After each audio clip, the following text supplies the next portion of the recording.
In the deep blue ocean, we see a man looking behind him, and we see that he is being chased by this huge monstrous fish. He sees a bright shining light and he goes to grab it, only to of course be devoured by the monster. He then wakes up from his nightmare and he wonders what type of dream is that as he sits on his bed looking at the rainy night. He then hops into a car mentioning it was just like the other day.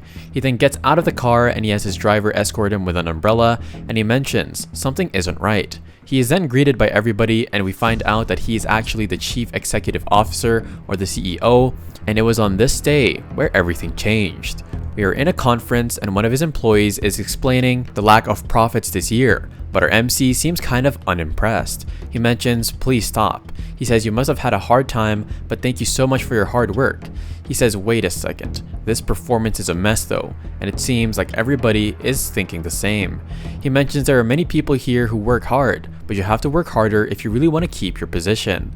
Our MC walks back into the car, and it seems like he has somewhere to go, and it is another appointment. He mentions, I can't believe they're part of a board, because of course their presentation was absolutely subpar. And it is his daughter's birthday, but he texts his wife that he cannot come today, and this is quite sad. Just at that moment, he suddenly gets hit by another car and his phone gets sent flying, and it seems like the other people from the car come out to check on it as well. We see a man in a raincoat, and he says, wait, I'm really disappointed, how have you been? And it seems like this was on purpose. He mentions Chairman Kang, why are you doing this? And it seems like this was the former chairman of his company. He mentions, you've done too much, and you are smart so you know what this means, right? And Chairman Kang just looks at him, and it seems like he's going to meet his end. He gets hit on the head with a bat, and then he is dragged away on this yacht, and it seems like two people carry him and just toss him into the ocean, and there is no chance of escape. He mentions, to think I would die like this. This is quite sad. And we get a flashback of Chairman Kang receiving money from our boy. He says, you gave me money, so keep it. He then looks up to the sky with his hand saying, I can't believe 16 years of friendship ended like this. He gets flashbacks of his daughter yelling at him, wondering why he always comes back late, as well as his wife saying, you need to pay attention to your family. Just as he is thinking, we hear a voice say, you want to live another life? Do you want a second chance? He wonders if he can really start over, and this is a light that was shining in his dream. He says, yes, I'll start over, and we see something pop up, and it is a bunch of fishes, and there is an option for him to choose. And wait a second, our MC is looking at this list, and he says, what the heck? Save me as a human being at least. And of course, the light mentions that we are running out of time, so you need to come to a decision right now, as you see his body begin to fade away. He says, wait a minute, no way, come on, help me. And it seems like our MC just got reincarnated here, as we see a fish with his big eyes, and he got reincarnated as a bass. He is a level 1 and he is a big mouth bass, and all of his stats are pretty much at level 1, and this is going to be an awesome journey. We see somebody here ask our MC if he wants to go fishing, and our MC says, what? When did you ever like fishing? He mentions, I have all types of hobbies. However, I don't really take anybody with me actually, but I'll make you the exception. Our MC says, fine, fine, fine. You'll get an extra allowance. We then see them fishing here, and it seems like he isn't that good. But our MC wonders if this guy is going to sell it, and it seems like there's a cat there ready to eat this piece of fish. And it seems like, well, our MC is now that fish, mentioning how this is absolutely unbelievable. He is Lee Yu-shin, the star of a grand company, and now he is a fish or something. Of course, this guy is definitely going to be in a panic. At least he's not Nemo.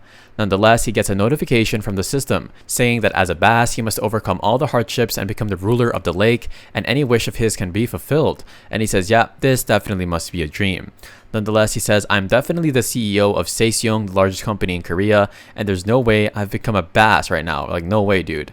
He says, this is terrible. And he looks at this rock, and then he hits himself on it, and well, that definitely hurts as half of his HP is wiped off the earth, and yeah, this isn't a dream. He wonders if this is really true, and of course, the other people are like, look at this stupid fish. He just hit himself into a rock. They then say, hey, come on, you robot, let's go. They wonder if this dude is absolutely mad, saying, yeah, it's probably just because of that. He then says, please, don't tell me that this is real. Tutorial quest 1 out of 2. He has finally hatched from an egg, and now he needs to eat because he is hungry. His satiety is at 0 out of 100, and he says, wait a second, I was so distracted that I didn't even notice. This is kind of like a quest game or something. And it seems like he has to do this because he wants that wish. Our MC wonders if he can really go back to get revenge on Chairman Kang, and of course to stay with with his family who is waiting on him. He says, I have to do it. I have to do it. He mentions that it's also been 10 years since he started fishing with Chairman Kang. And so because of this, he understands the freshwater ecosystem. He explains that the content of this quest is pretty much to fill in the satiety. Oh my gosh, I can't get that word right. Nonetheless, he says, I'll climb up and return home. So just wait for me, my wife, and Yuju, his daughter. He then is about to get some food, but then somebody snatches it right out of his hand. And he says, hey, what the heck are these people doing? He gets so frustrated, saying he needs to move faster than they do or all his food's going to be taken away. He then goes to eat this other thing, but his stamina reaches 0. All the other people, or not the people, the other fish are like, let's go eat together. I'm hungry. And our MC just yells, saying you guys are eating each other, not eating together. Nonetheless, he then begins to move, and oh my gosh, our MC can finally move now, but he looks behind him and these are level 10 bluegills, and well, our MC has no chance of beating them. They then begin to chase our MC, and he then runs into a big mouth bass, and wait, our MC is a big mouth bass and he looks nothing like that. Our MC, of course, is about to go into his mouth, and yeah, our boy just got put into a mukbang. Nonetheless, it seems like our MC manages to get out, saying that I really have to run. This blue bass is, of course, with red eyes. It's absolutely bloodlusted and wants to just devour our MC, and this is a pretty close chase. Our MC manages to hide here, and we hear, my child, protect, and wait a second, I think that this is his parent.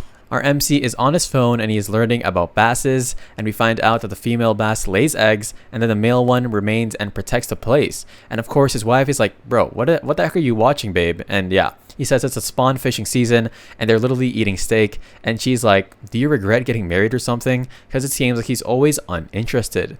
She says truly to her heart, I feel so hard. It feels so hard. It's been so hard for me, and I feel like I'm holding back somebody who is busy. He says, no, you're tired because of parenting, and I will hire somebody. And oh my gosh, it seems like this is his father and he is protecting his children. Our MC says that looking at the back of his father, or the fish father, that this really is something reliable, and he wonders if he was like that back then. Anyways, it seems like he got with the flow, and he literally has his hands on his waist or his gills, and he says, I had a hard time opening the quest window, but I got used to it now. And we see all of his stats here, they're all level 1. He says that he should have been rather calm, but he was rather reckless, and so that almost led to his demise. He says that he sees a lot of other small fishes, and they aren't that big to threaten him, but the other ones who are waiting are the blue gills. He says there are only 3 skills he really has to be wary of, and that's detecting danger, natural healing, eating, and dashing. He then looks at the eat skill, and it's pretty much, when you eat people or eat fish, you get an experience boost, and he says this is probably the best one, because you can also steal the fish's skill. The next is detecting danger, and he mentions that blue is our ally and yellow is neutral, as you see, of course, the big mouth bass is protecting him, and red is for an enemy. Of course, he says, really, just because you are bigger, you think that your siblings are going to be prey, and look at this bass right here, this dude really just wants to hurt our MC. We see there's also a level 11 crucian carp, and he says that's enough for river investigation, and it seems like he needs to go to wherever there is food. He then looks around and he says it seems like this part has a way better environment than where he came from, and he spots a level 0 plankton. He then goes to eat it, and let's go guys, he finally gets his first piece of food, his first meal, and his satiety is at 30 out of 100. But oh, right behind him are people who are trying to chase him. He then eats more planktons and it's finally at 91. He uses detect danger, and literally right behind him is bluegill like he just came out of a horror movie, and he uses his dash skill, and yes, our MC is managing to get away. His HP is kind of low as well as his stamina points, but nonetheless, of course, he needs to find a way out of here. He then manages to find a rest as he hides somewhere, and well, he didn't actually hide somewhere, he just went back to the big father right here, and everybody does not dare approach them. They then turn around and look away, and our MC calls them annoying pieces of trash.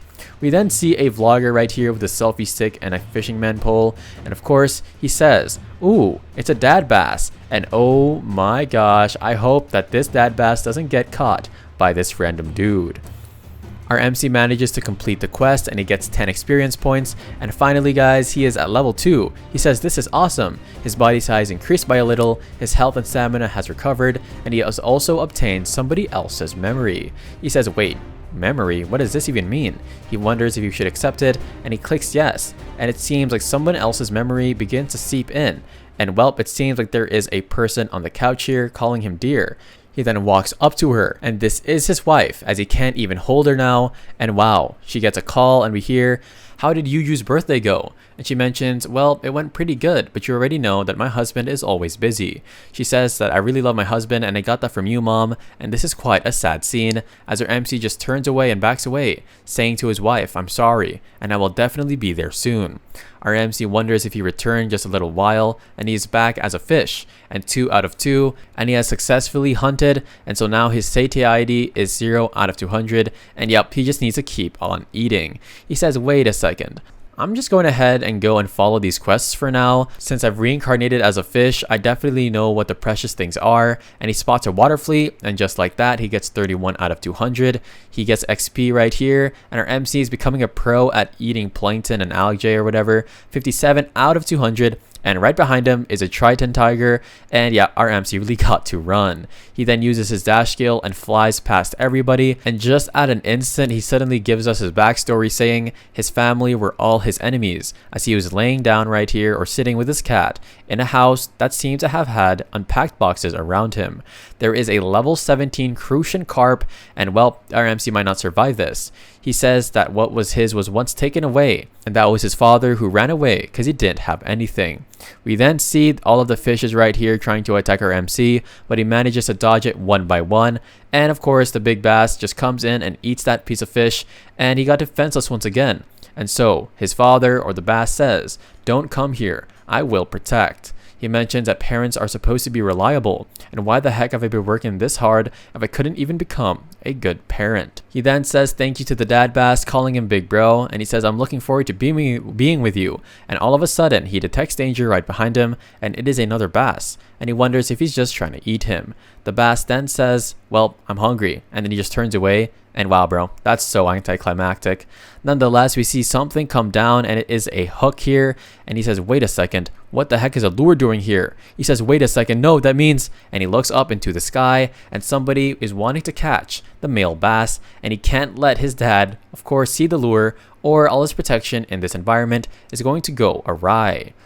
Our MC gets a remembrance of his friend telling him that all it really requires for the bass not to get lured in is to distract it, and he tries to do that, but oh my gosh, his tail is then put inside somebody's mouth. Hold up, and yep, this guy says, "You piece of trash, let me go, we're gonna all die like this." And it seems like Big Dad, oh gosh, he sees the bait right here, and he goes to bite it, and this might be the end.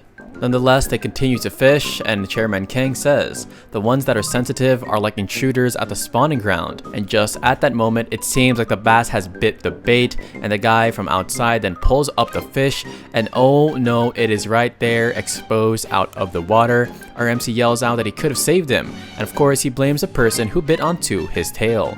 Nonetheless, our MC begins to crawl over, and we hear, "Binge level 1. One can eat prey bigger than itself." And it seems like the opponent is using binge level 1, so our MC is going to die if he gets eaten.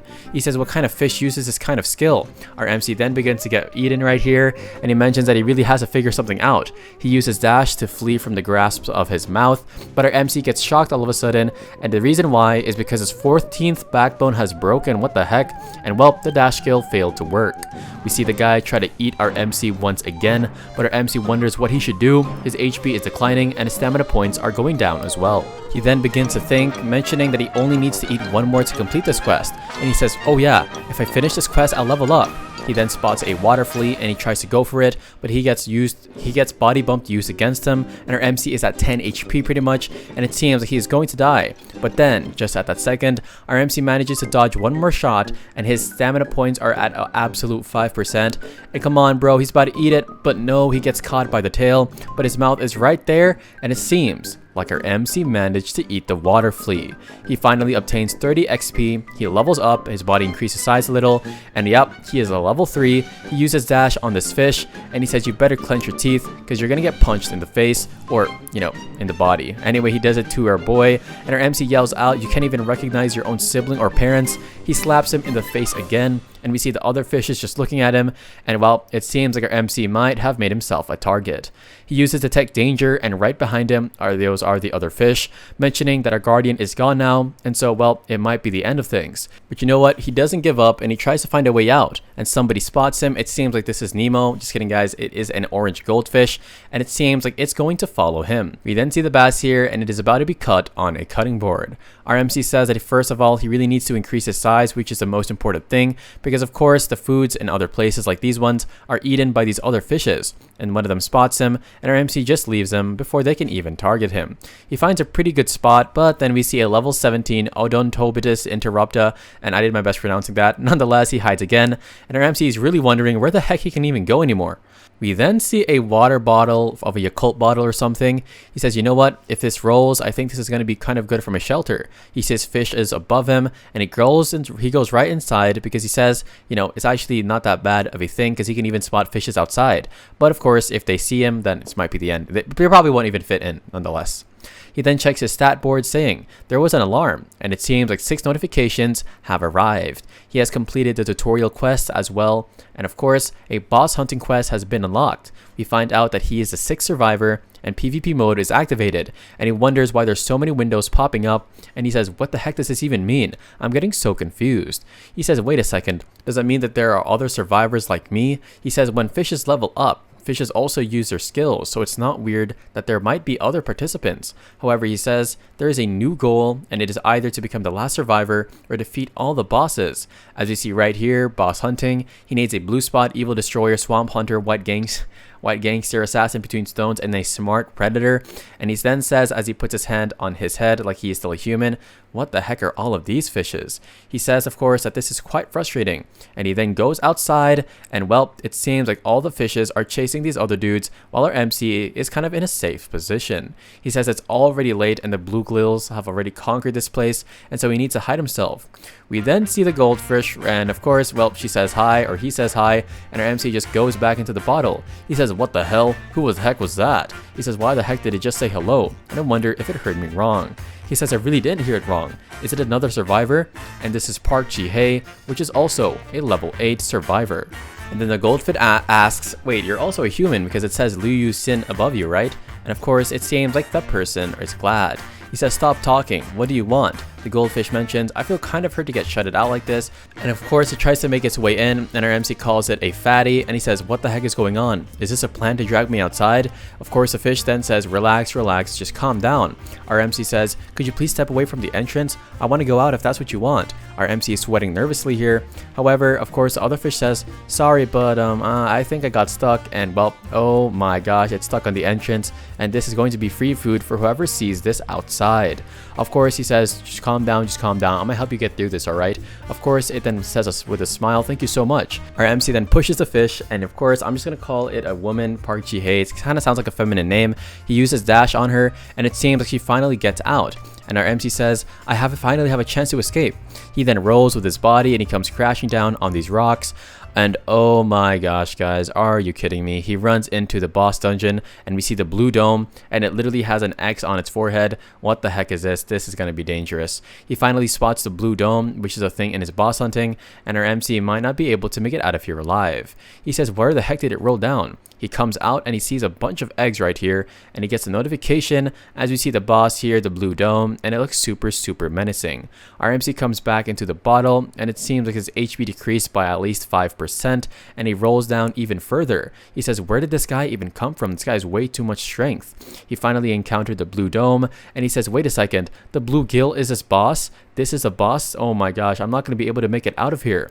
Nonetheless, well, he gets crashed again and again. He says this is pretty much like a cat killing a mouse, as we see the fish's eyes just glare at him. He says, don't tell me. Are you really waiting for me to come out? You then see he pushes the bottle once again, and it might break at this point if there's like a sharp object. He says, wait, this guy should definitely get tired soon, right? He then looks out and wondering if it left, and nope, it's just looking at him menacingly, and well, it uses a level 3 twist attack, which is literally it uses a tornado, and it crushes the bottle a bit, and our MC is going to have less space to move because he's going to be getting, bigger, of course. And then looks at our MC inside of the bottle, and our MC might have just passed out, but nonetheless, he is still alive, calling this dude a jerk, wondering if he can just give him a moment to rest. Nonetheless, our MC says, at the moment, I will find a way to escape, but his HP is slowly getting dragged below, and we see the monster still glaring down at our MC. It uses a twist attack once again, and this bottle is about to get crushed fully. Our MC uses a level 1 dash, and he says, good, I really just need to get the heck out of here. It seems like the boss is just glaring at him, but our MC's stamina is almost gone.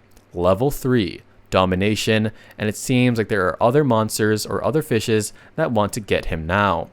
We then see the level 8 Park Ji-hye, and she says, wait a second, where did that guy go? She looks behind her, and it is, of course, another one of these fishes. She uses her ability, and it seems like this fish just got blinded. She then calls out for Lee Yu-sin. As we see the fish here, she literally knocked it out.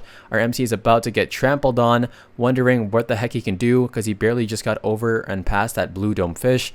He says, what do I do now? And he finds a fish net right here, mentioning this can actually be of use. He uses peril perspective, and pretty much this is detecting danger, but peril just means, detecting. So he uses that skill, and he gets pushed by one, and it seems like he's about to get eaten by the 4 around him. And of course, he says, I really gotta move, there's no way. His HP is about to reach the bottom, and we see blood here, and his internal organs are literally damaged. We see the fish just charging in, just as usual, and we then get a flashback of our MC in a hospital room.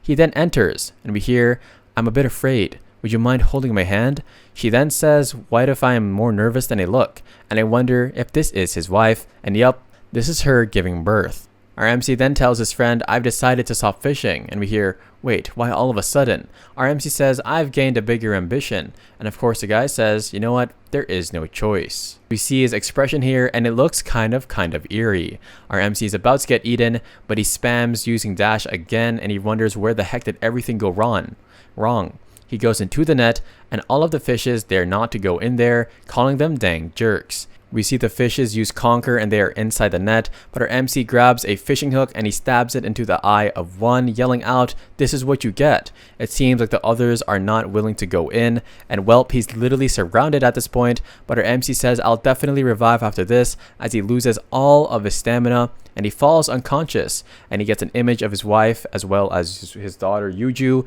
saying, no, this cannot be it yet. We then hear a voice, Lee Yu-shin. It is the other person, Park Ji-hye, and it seems like she yells out, grab onto my hand, because he's still being chased, and of course he grabs onto it, and they manage to escape somehow. We then see, oh my gosh, it is a big boss fish, as it yells out at the others, and they're definitely going to be dead meat. Our MC is back here at his school in elementary, mentioning, I want to be a person who makes a lot of money, as he gets a flashback of his mother leaving. He says, I want to be somebody who can protect my family, as he comes back home to his grandma. He is suddenly shocked as his eyes open widely because his grandma is collapsed on the floor with a pot there as well. And our MC is right here sitting down on the ground saying that his parents threw him away because they didn't have any money, and his grandma passed away as well because they did not have any money. And he says being poor is a sin, and it's not, guys, but I can guarantee you that it is going to be quite hard to be poor. Nonetheless, we then see Park Ji-hye on the ground here, and it seems like she is dead. No, just kidding, guys. She then wakes up because, of course, she says, why are you waking me up so loudly? He then says, who are you and why are you here? Park Ji-hye mentions, I saved you, so the least you can do is thank me. And he says, wait a second, that light from before, that was actually you? You actually saved me, huh? He mentions, my body is in really bad shape. And of course, look at Park Ji-hye here. She puts her hand on her waist or whatever, her face, and she looks really disappointed. And her MC says, sorry, I was being rude. Thank you so much for saving me. Anyway, she introduces herself as Park Ji-hye. She says, I'm 24 years old, and of course he says, I'm Lee Yu-shin, and I'm in my late 30s. She then calls him old, and wow, that's actually kind of mean, but nonetheless, he says, call me whatever you want, and her MC looks kind of distrustful here still. She smiles, saying, don't worry, please speak to me without honorifics since you are older. She then mentions, though, it's actually a relief that the alert screen popped up back then that he was in danger. And of course he says, what do you mean alert? She also mentions that it's the one of the survivors is facing some kind of boss, and so that's the reason why she was able to save him. And her MC says, wait a second, the moment I faced the boss, other survivors found out the location.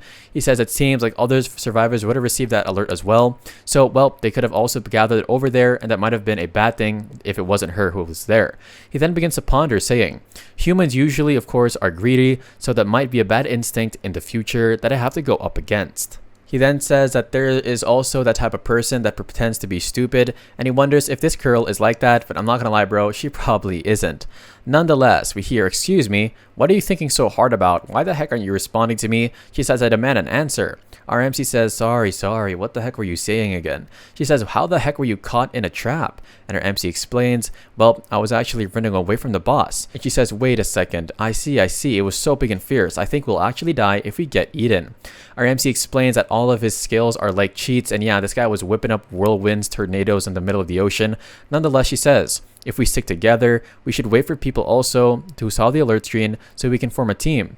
He says, "No, my skill is eat. And whenever I eat something, I get the skill of it. And so, well, it's going to help him survive as well as her." He then asks if she's going to help him with it. And of course, he says, "Hehe, how did you end up becoming a fish?" It seems like her MC plans to use her. And look at her right here. She looks so innocent. And she then begins to start to cry at least. Or almost. We then see her on the rain on the ground wearing nothing but house clothes. And we find out she got kidnapped by her neighbor, and I wonder what the heck is about to happen in the rest of the story. We find out that she got away from the car that she was being transported in, and she was running in a forest trying to get away. She then finds a dead end, and it seems like that was the moment she tripped and, well, she fell straight into the river. And that's why she is like this. She then asks to stop talking about it, and our MC's like, yeah, don't worry, nonetheless. She then asks how he got into it, and he mentions, "I was betrayed by my colleague and tossed into the ocean, pretty much buried alive." She says, "I shouldn't have asked either." Our MC uses his detecting skill, and of course, he says, be quiet. It seems like there's a real horror in the system, as we see a level 17 Odontopodus interrupta like we saw before, and he wonders if it's looking for prey. Oh my gosh, guys, it seems like Park Ji-hye just sneezes, and well, the level 17 monster then begins to attack them, and he says, "What the heck was that? Just run."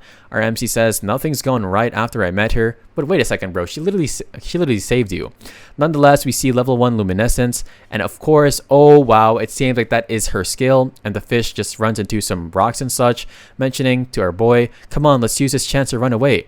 But then her MC is also blinded, and she's like, "Oops, I didn't mean to do that." They finally manage to get away with her MC's eyes literally being red like he is Courage the Cowardly Dog. She says, "Why are you still upset at me? You didn't even say a word on the way." He says, "Don't make a fuss, it's nothing.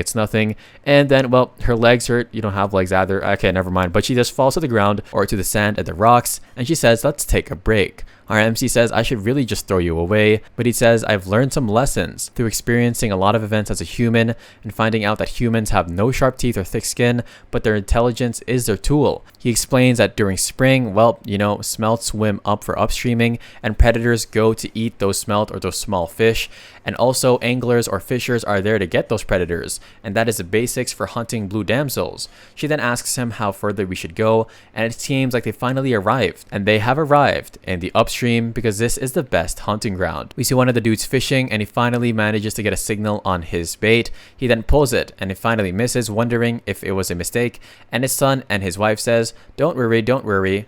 It's not like you're an actual fisherman," but then he actually has 30 years of experience, so this is kind of funny. Nonetheless, he then explains, if you touch the wrong hook, the angler could catch you, and that's why he only took the other one, and it seems like they got free food, as of course Park Ji-hye begins to eat, saying, "Wait a second, this is quite delicious." And yeah, our MC's like, what? Is this person losing it? He says he never met somebody else like her, and he wonders if he should avoid somebody like that. Nonetheless, he says, it's good, I should start eating as well, and Park Ji-hye just smiles and chuckles, because it seems like he's going to start showing a softer side of him. Our MC then barfs out, I don't even want to know what's in his mouth, and of course, Park Ji-hye is like, "Wait a second, are you okay?" He mentions, yeah, do you really think this is tasty? And he says, "Wait a second, in the past, Korea tried to cultivate bass to have a high quality protein source. However, one of the things left there is that once they reach a certain size, they strictly eat living prey." And he mentions, wait a second, the reason why his body is rejecting this might be because he is getting bigger, and so he just barfs out even more. He then gains 5 XP, wondering, wait a second, my experience points just went up by swallowing these things. He says, whatever, if I just keep swallowing, I'm going to rank Rank up, and then this guy just literally oh my gosh, this guy's about to get addicted to eating this. He then gets a flashback to his family as well as Chairman King, and he says all I have to do is swallow. This is easy. And well, P literally passed out because of how it tasted, but it is all worth it as he is now level 4. The goldfish asks if he is okay, but he's just on the ground like, nope, don't talk to me, I'm about to throw up. She then eats it, and she is literally level 9, which is way ahead of him, and he says this shouldn't be the way. When the sun rises, the fish were resting and they will get up to eat again, and so he definitely needs to find more food. He then spots something of keen interest, and it switches back to the mainland. They're all wondering that the fishes are not coming out, and the father says, don't worry, you have to be patient. I'll grill some pork belly and shrimp, and of course some ramen. And I'm not gonna lie guys, I'm definitely in the mood for ramen any day. Of course, the dad then begins to say, we'll at least get some shrimp, and it's easier to catch them at night. So do you understand, son? He's then looking at something, and it seems like our MC looks at the net here, and he goes to eat the raw shrimp, and he mentions this might be a trap, but you know what, it's worth catching. He then does it, and he gets 15 XP, which is huge, and he levels up to level 5, I believe. And he says, if only my body grew on how hard I worked.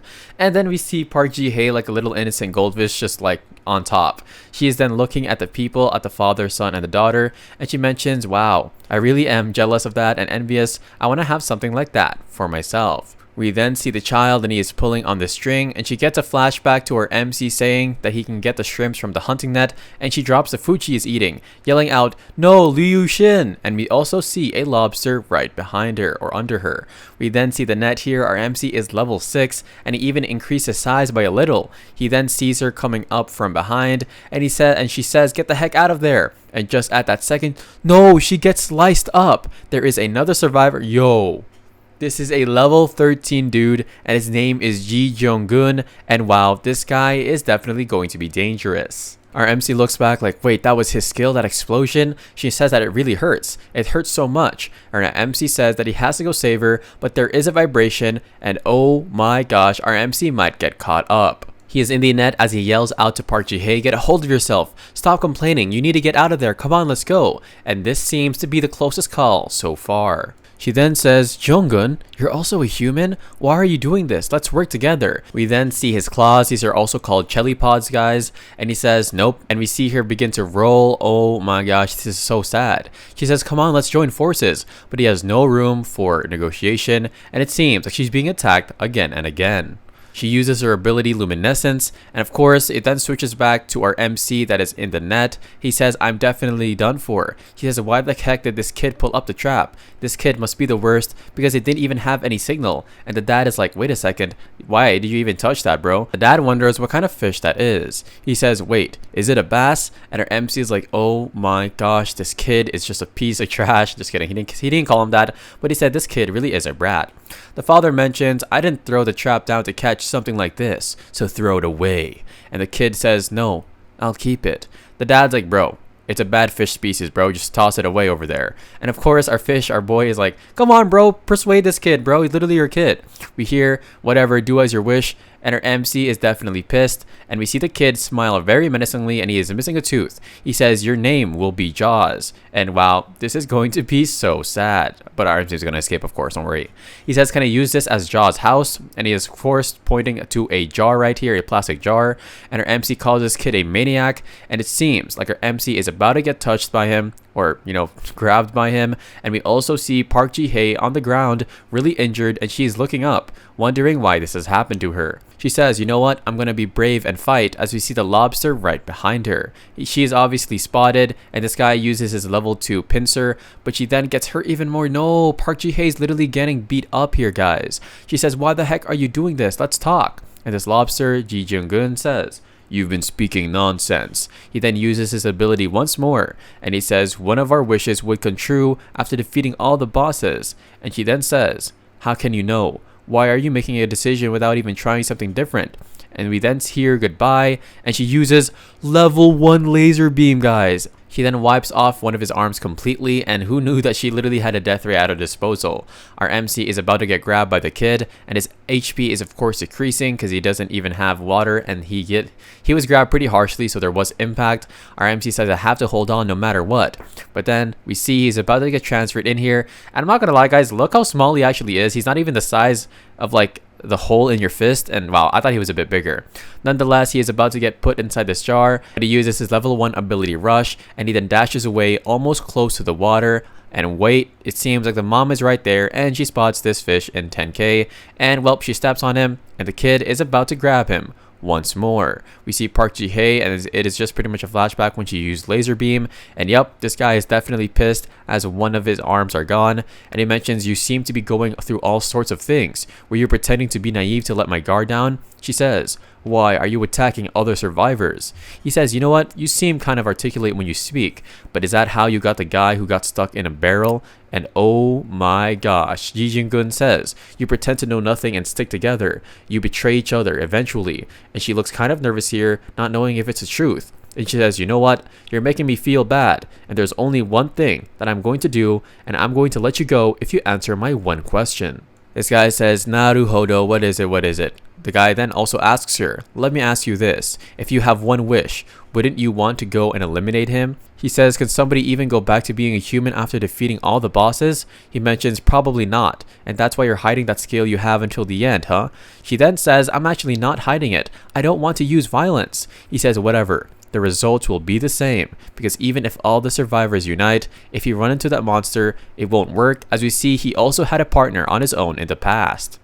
He then begins to explain, yup, that monster, and he uses underground digging to escape, I'm guessing, and he says, I begged him to take my life as well, because he couldn't do anything with this body of his, as he cried. And wow, what a very hurtful story.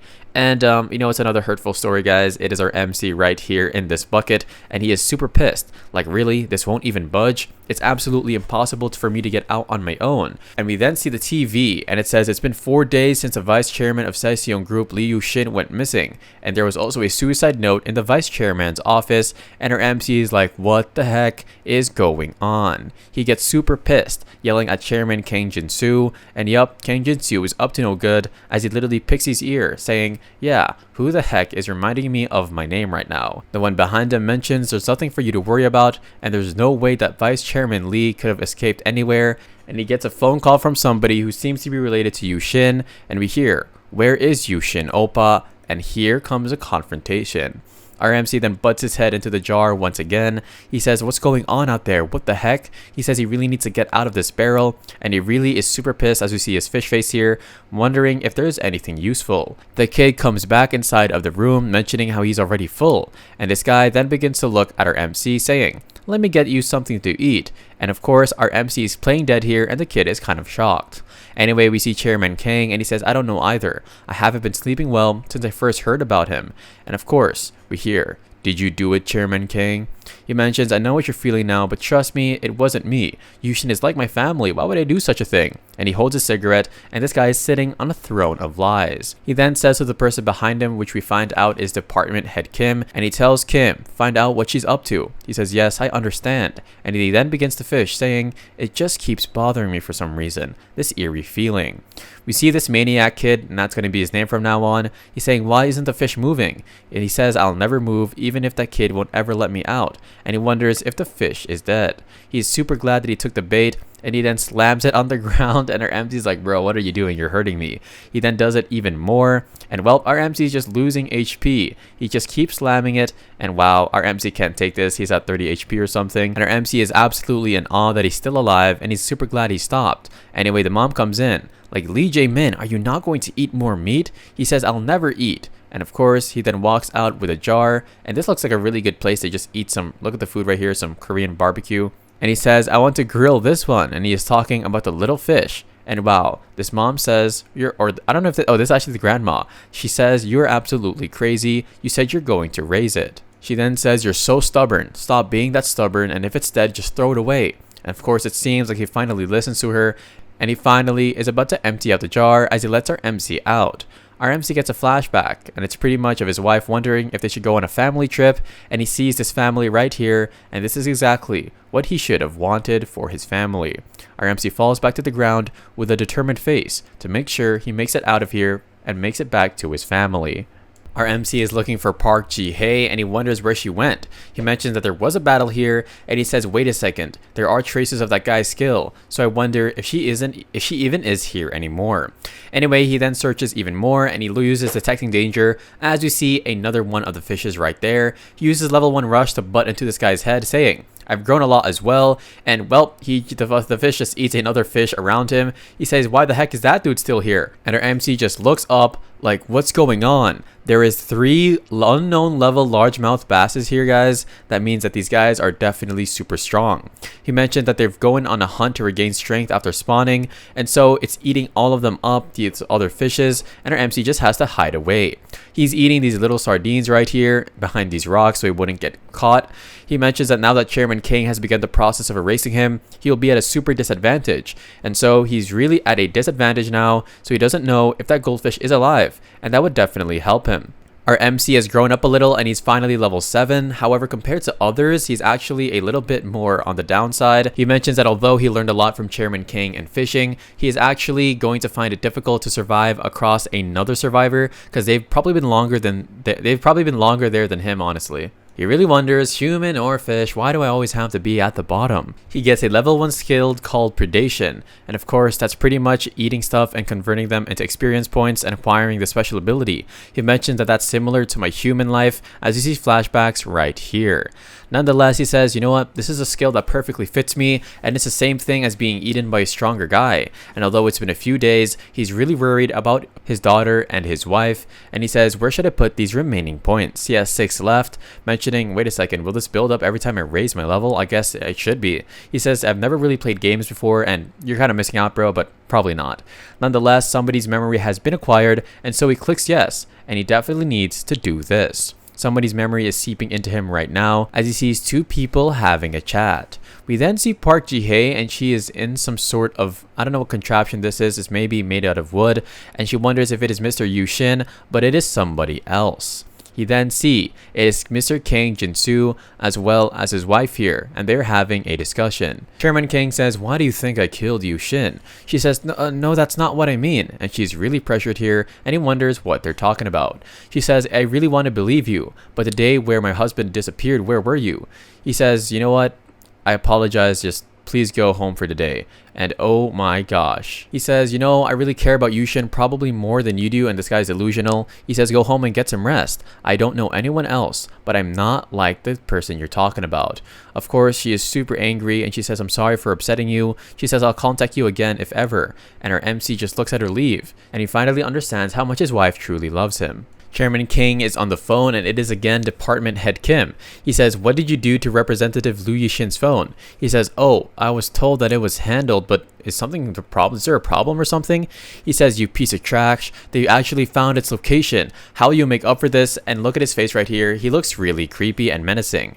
Anyway, he then says, just get rid of OU Won before she makes a big deal out of it. And of course, our MC is right behind him, like, you freaking trash. And oh, we see that Chairman King looks behind him, and it feels like he sensed our boy yelling at him super menacingly. Our MC is super furious right here, and as you should, you have every right for that. He then punches a wall, but he punches a rock with his head. He says, I don't know what I can do. I don't know what to do right now. He says, I just need to keep on moving before it's too late. He sees a hook right here on the surface or on the ground, and he sees a fish right here, and I know exactly what our MC is going to do. We see our MC buying beer, and the convenience worker says, I'm clocking out. Do you want to have a drink together? And it seems like this is how they met. We see our MC walking with his wife as Chairman King says, oh, you're here. Have you ever tried fishing? And she says no. It seems like, of course, this is her first time fishing. And he says, why didn't you teach her something so fun? He says, really? And of course, he says, you guys look good together. And this was before they were married. He then tells Hyo-yoon, his wife, please take care of Yu Shin. He's like family. And our MC has his hook in his hand, like, you liar. Where did it all start to go wrong? And how did it come to this? Our MC has entered the boss grounds, spawning grounds of the Blue Damsel, and our MC is ready for battle. I've done everything that I can, and so now it's time for me to fight. And why exactly did you change? Chairman Kang. We see Park Ji-hye and there is an enemy right in front of her, which is the same level as her. It is a level 9 bass. He says that he is super hungry, and of course she tries to use luminescence as she runs away, but it seems like it doesn't work as it is on cooldown for 18 hours. And we see body bump and she gets hit, and well, oh my gosh, she wonders why the heck is this happening, and she looks at it saying, I just want to live like everyone else. And the monster keeps saying that he is hungry, and come on bro, we already get that you're hungry. He then opens up his mouth, oh my gosh, and he hits Park Ji-hye again, and look at her health, it's literally like 1 bar right now. She has lost all of her HP, and so she's in a suspended state, and just at that second we see something go and hit him, and oh my gosh, we hear, don't touch her, I will protect Ji-hye. And wait a second, who is this dude? Back to our MC, he is fighting the blue damsel, and the raid has finally started. Our MC lets out a roar as he tries to hit it, but well, he gets slapped in the face and he gets sent flying, or rolling around. Half of his health is then taken away, and look at this guy, he looks so menacing, kind of reminds me of Guts from Berserk. Our MC manages to dodge his attack though, and we then see there is a chase that is beginning.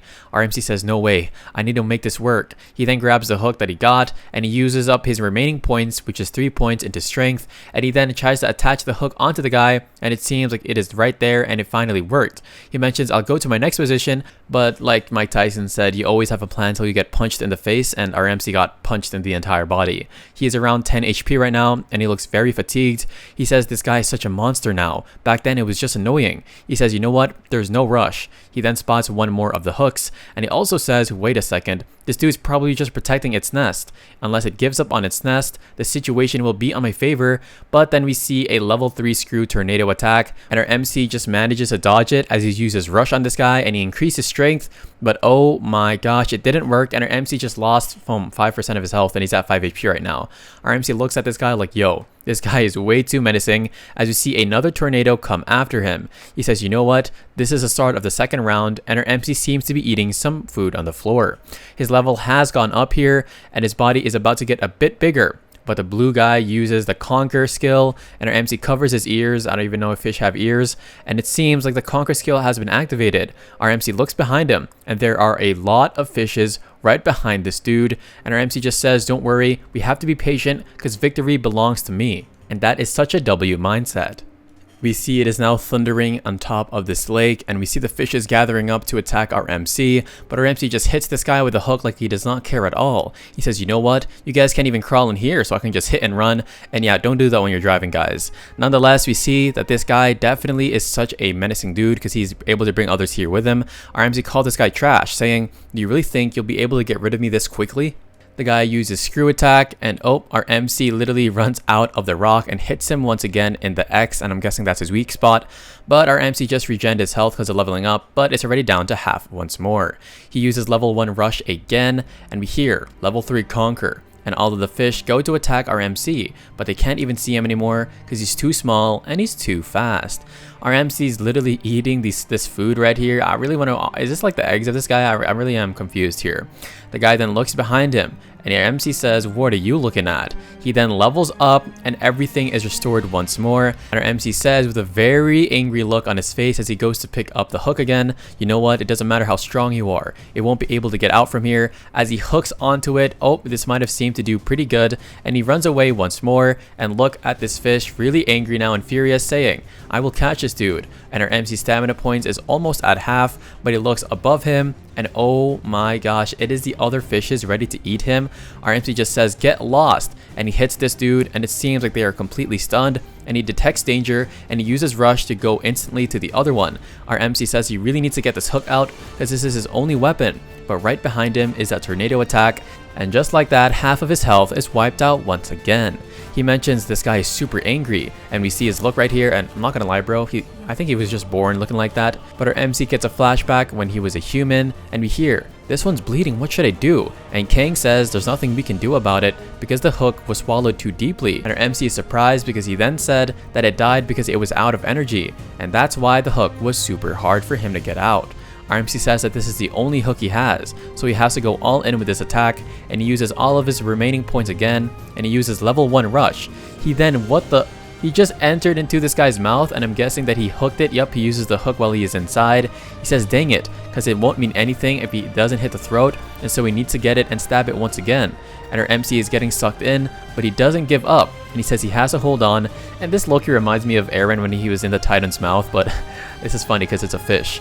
Our MC says, I'll never give up, and he finally does it. And it seems like he comes out of the mouth, and he calls this guy a piece of trash, and let's go guys, he finally defeated the blue damsel. And it seems like he also receives a bonus quest as we see his wife in the rain with her umbrella.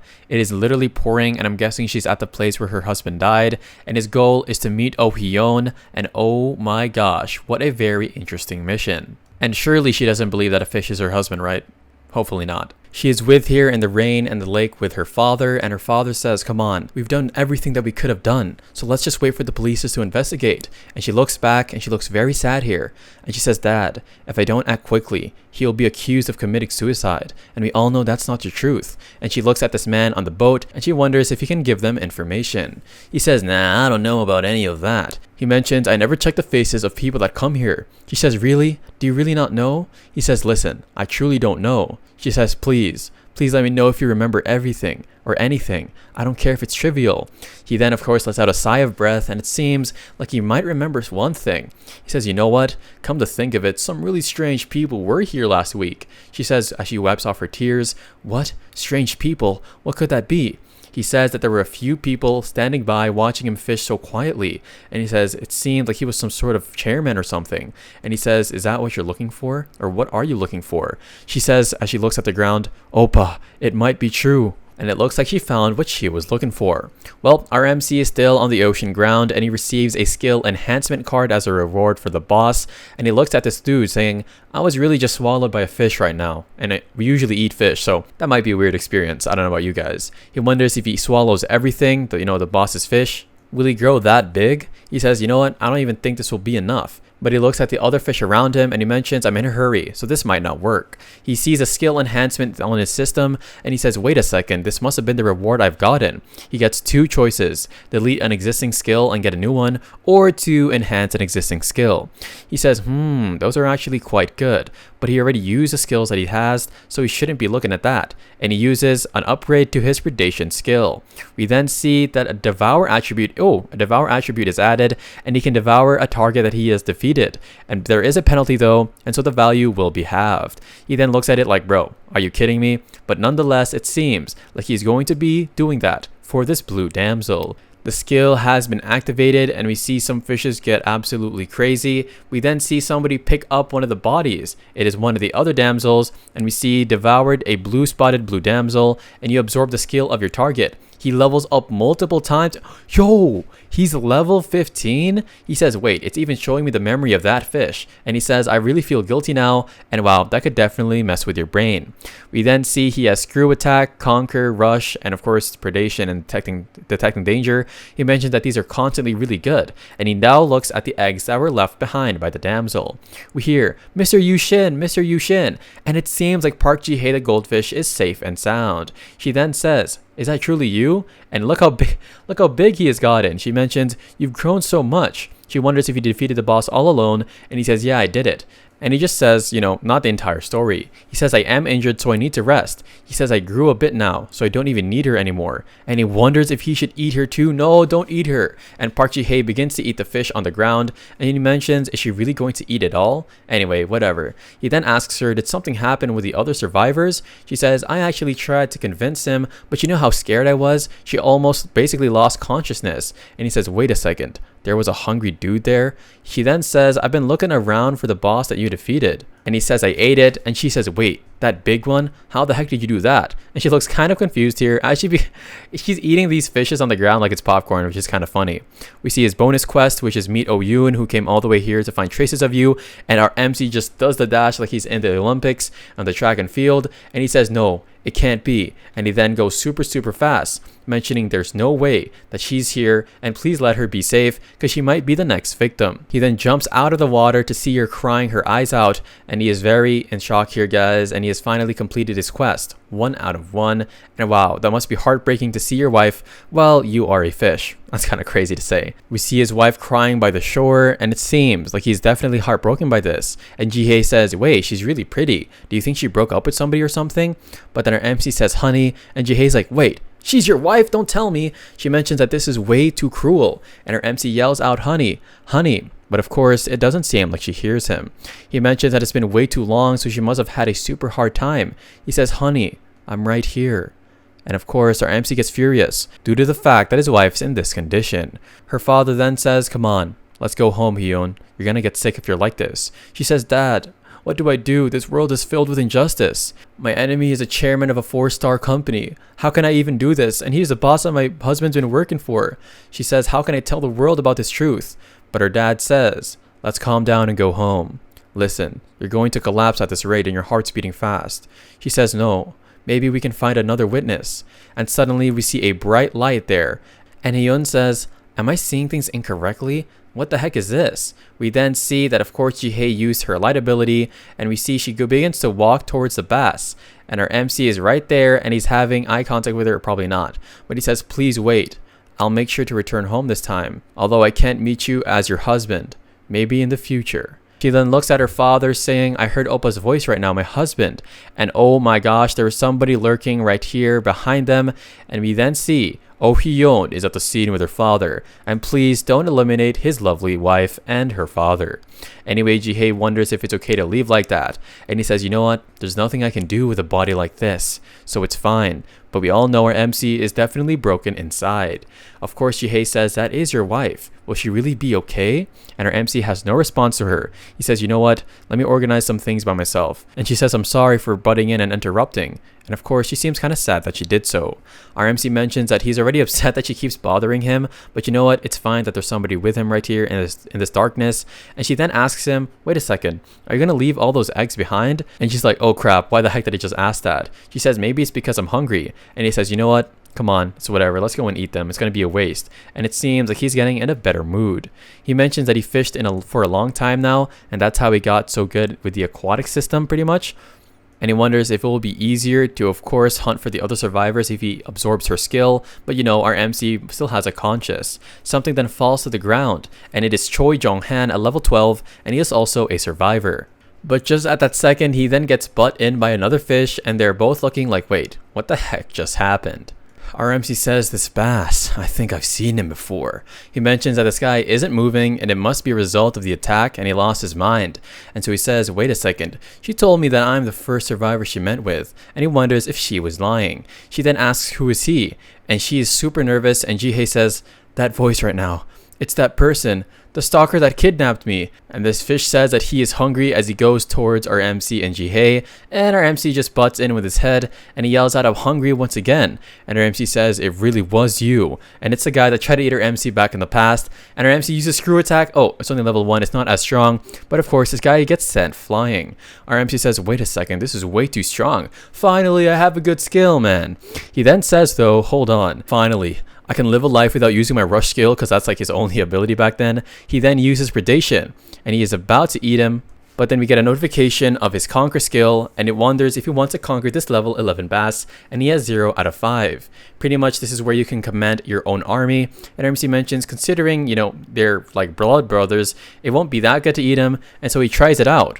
But just at the second, we then see Park Ji-hye saying, let me go, and it is that dude who saved her back then, and I guess she mistaken him for the one who took her. And his name is Choi Jung-han. He says it wasn't me, it was another person. And of course, she seems to be yelling and crying, saying to get away, and her MC just butts into him. And she says, what are you doing instead of running away? She says, I can't move. It reminds me of that time I was super scared. And I'm not gonna lie, look at this guy's appearance, he just looks naturally scary, and this is probably a misunderstanding. He says, it really wasn't me, can you please listen to my side of the story? He says, it was another person. I was just in a hurry. And oh my gosh, it was actually to the time back in real life, and it wasn't when she was a fish. And of course, she says, you're a disgusting stalker. I hope you pass away. And this guy gets super sad and he cries, saying, really? Come on now. He then goes towards her, but then our MC just puts him off, saying, "Can't you see she's scared, dude? Read the room." He then says, "Hello, hello, hello," and he keeps on saying that as he receives, I'm guessing it was like a food or a cake from her when she moved into the apartment. And look at him right here. He seems like you're otaku. And don't worry, guys, we're all otakus. Nonetheless, we then see more flashbacks, and he says, "I think he has a problem with speech. Are you really sure he's the one that kidnapped you?" She mentioned, "That's right. He had a baseball cap and he forced me into the car. But it seems like he really wasn't the one, as we saw before."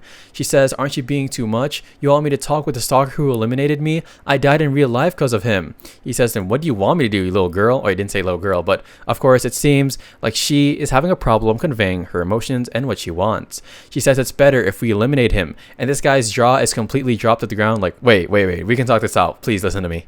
After Choi Jung-han hears this, he literally begins to cry, and he says, "Hello!" They then butt heads once again, and of course we then see it is Ji-hye, and she's like, "A juicy," or, she's talking about her MC.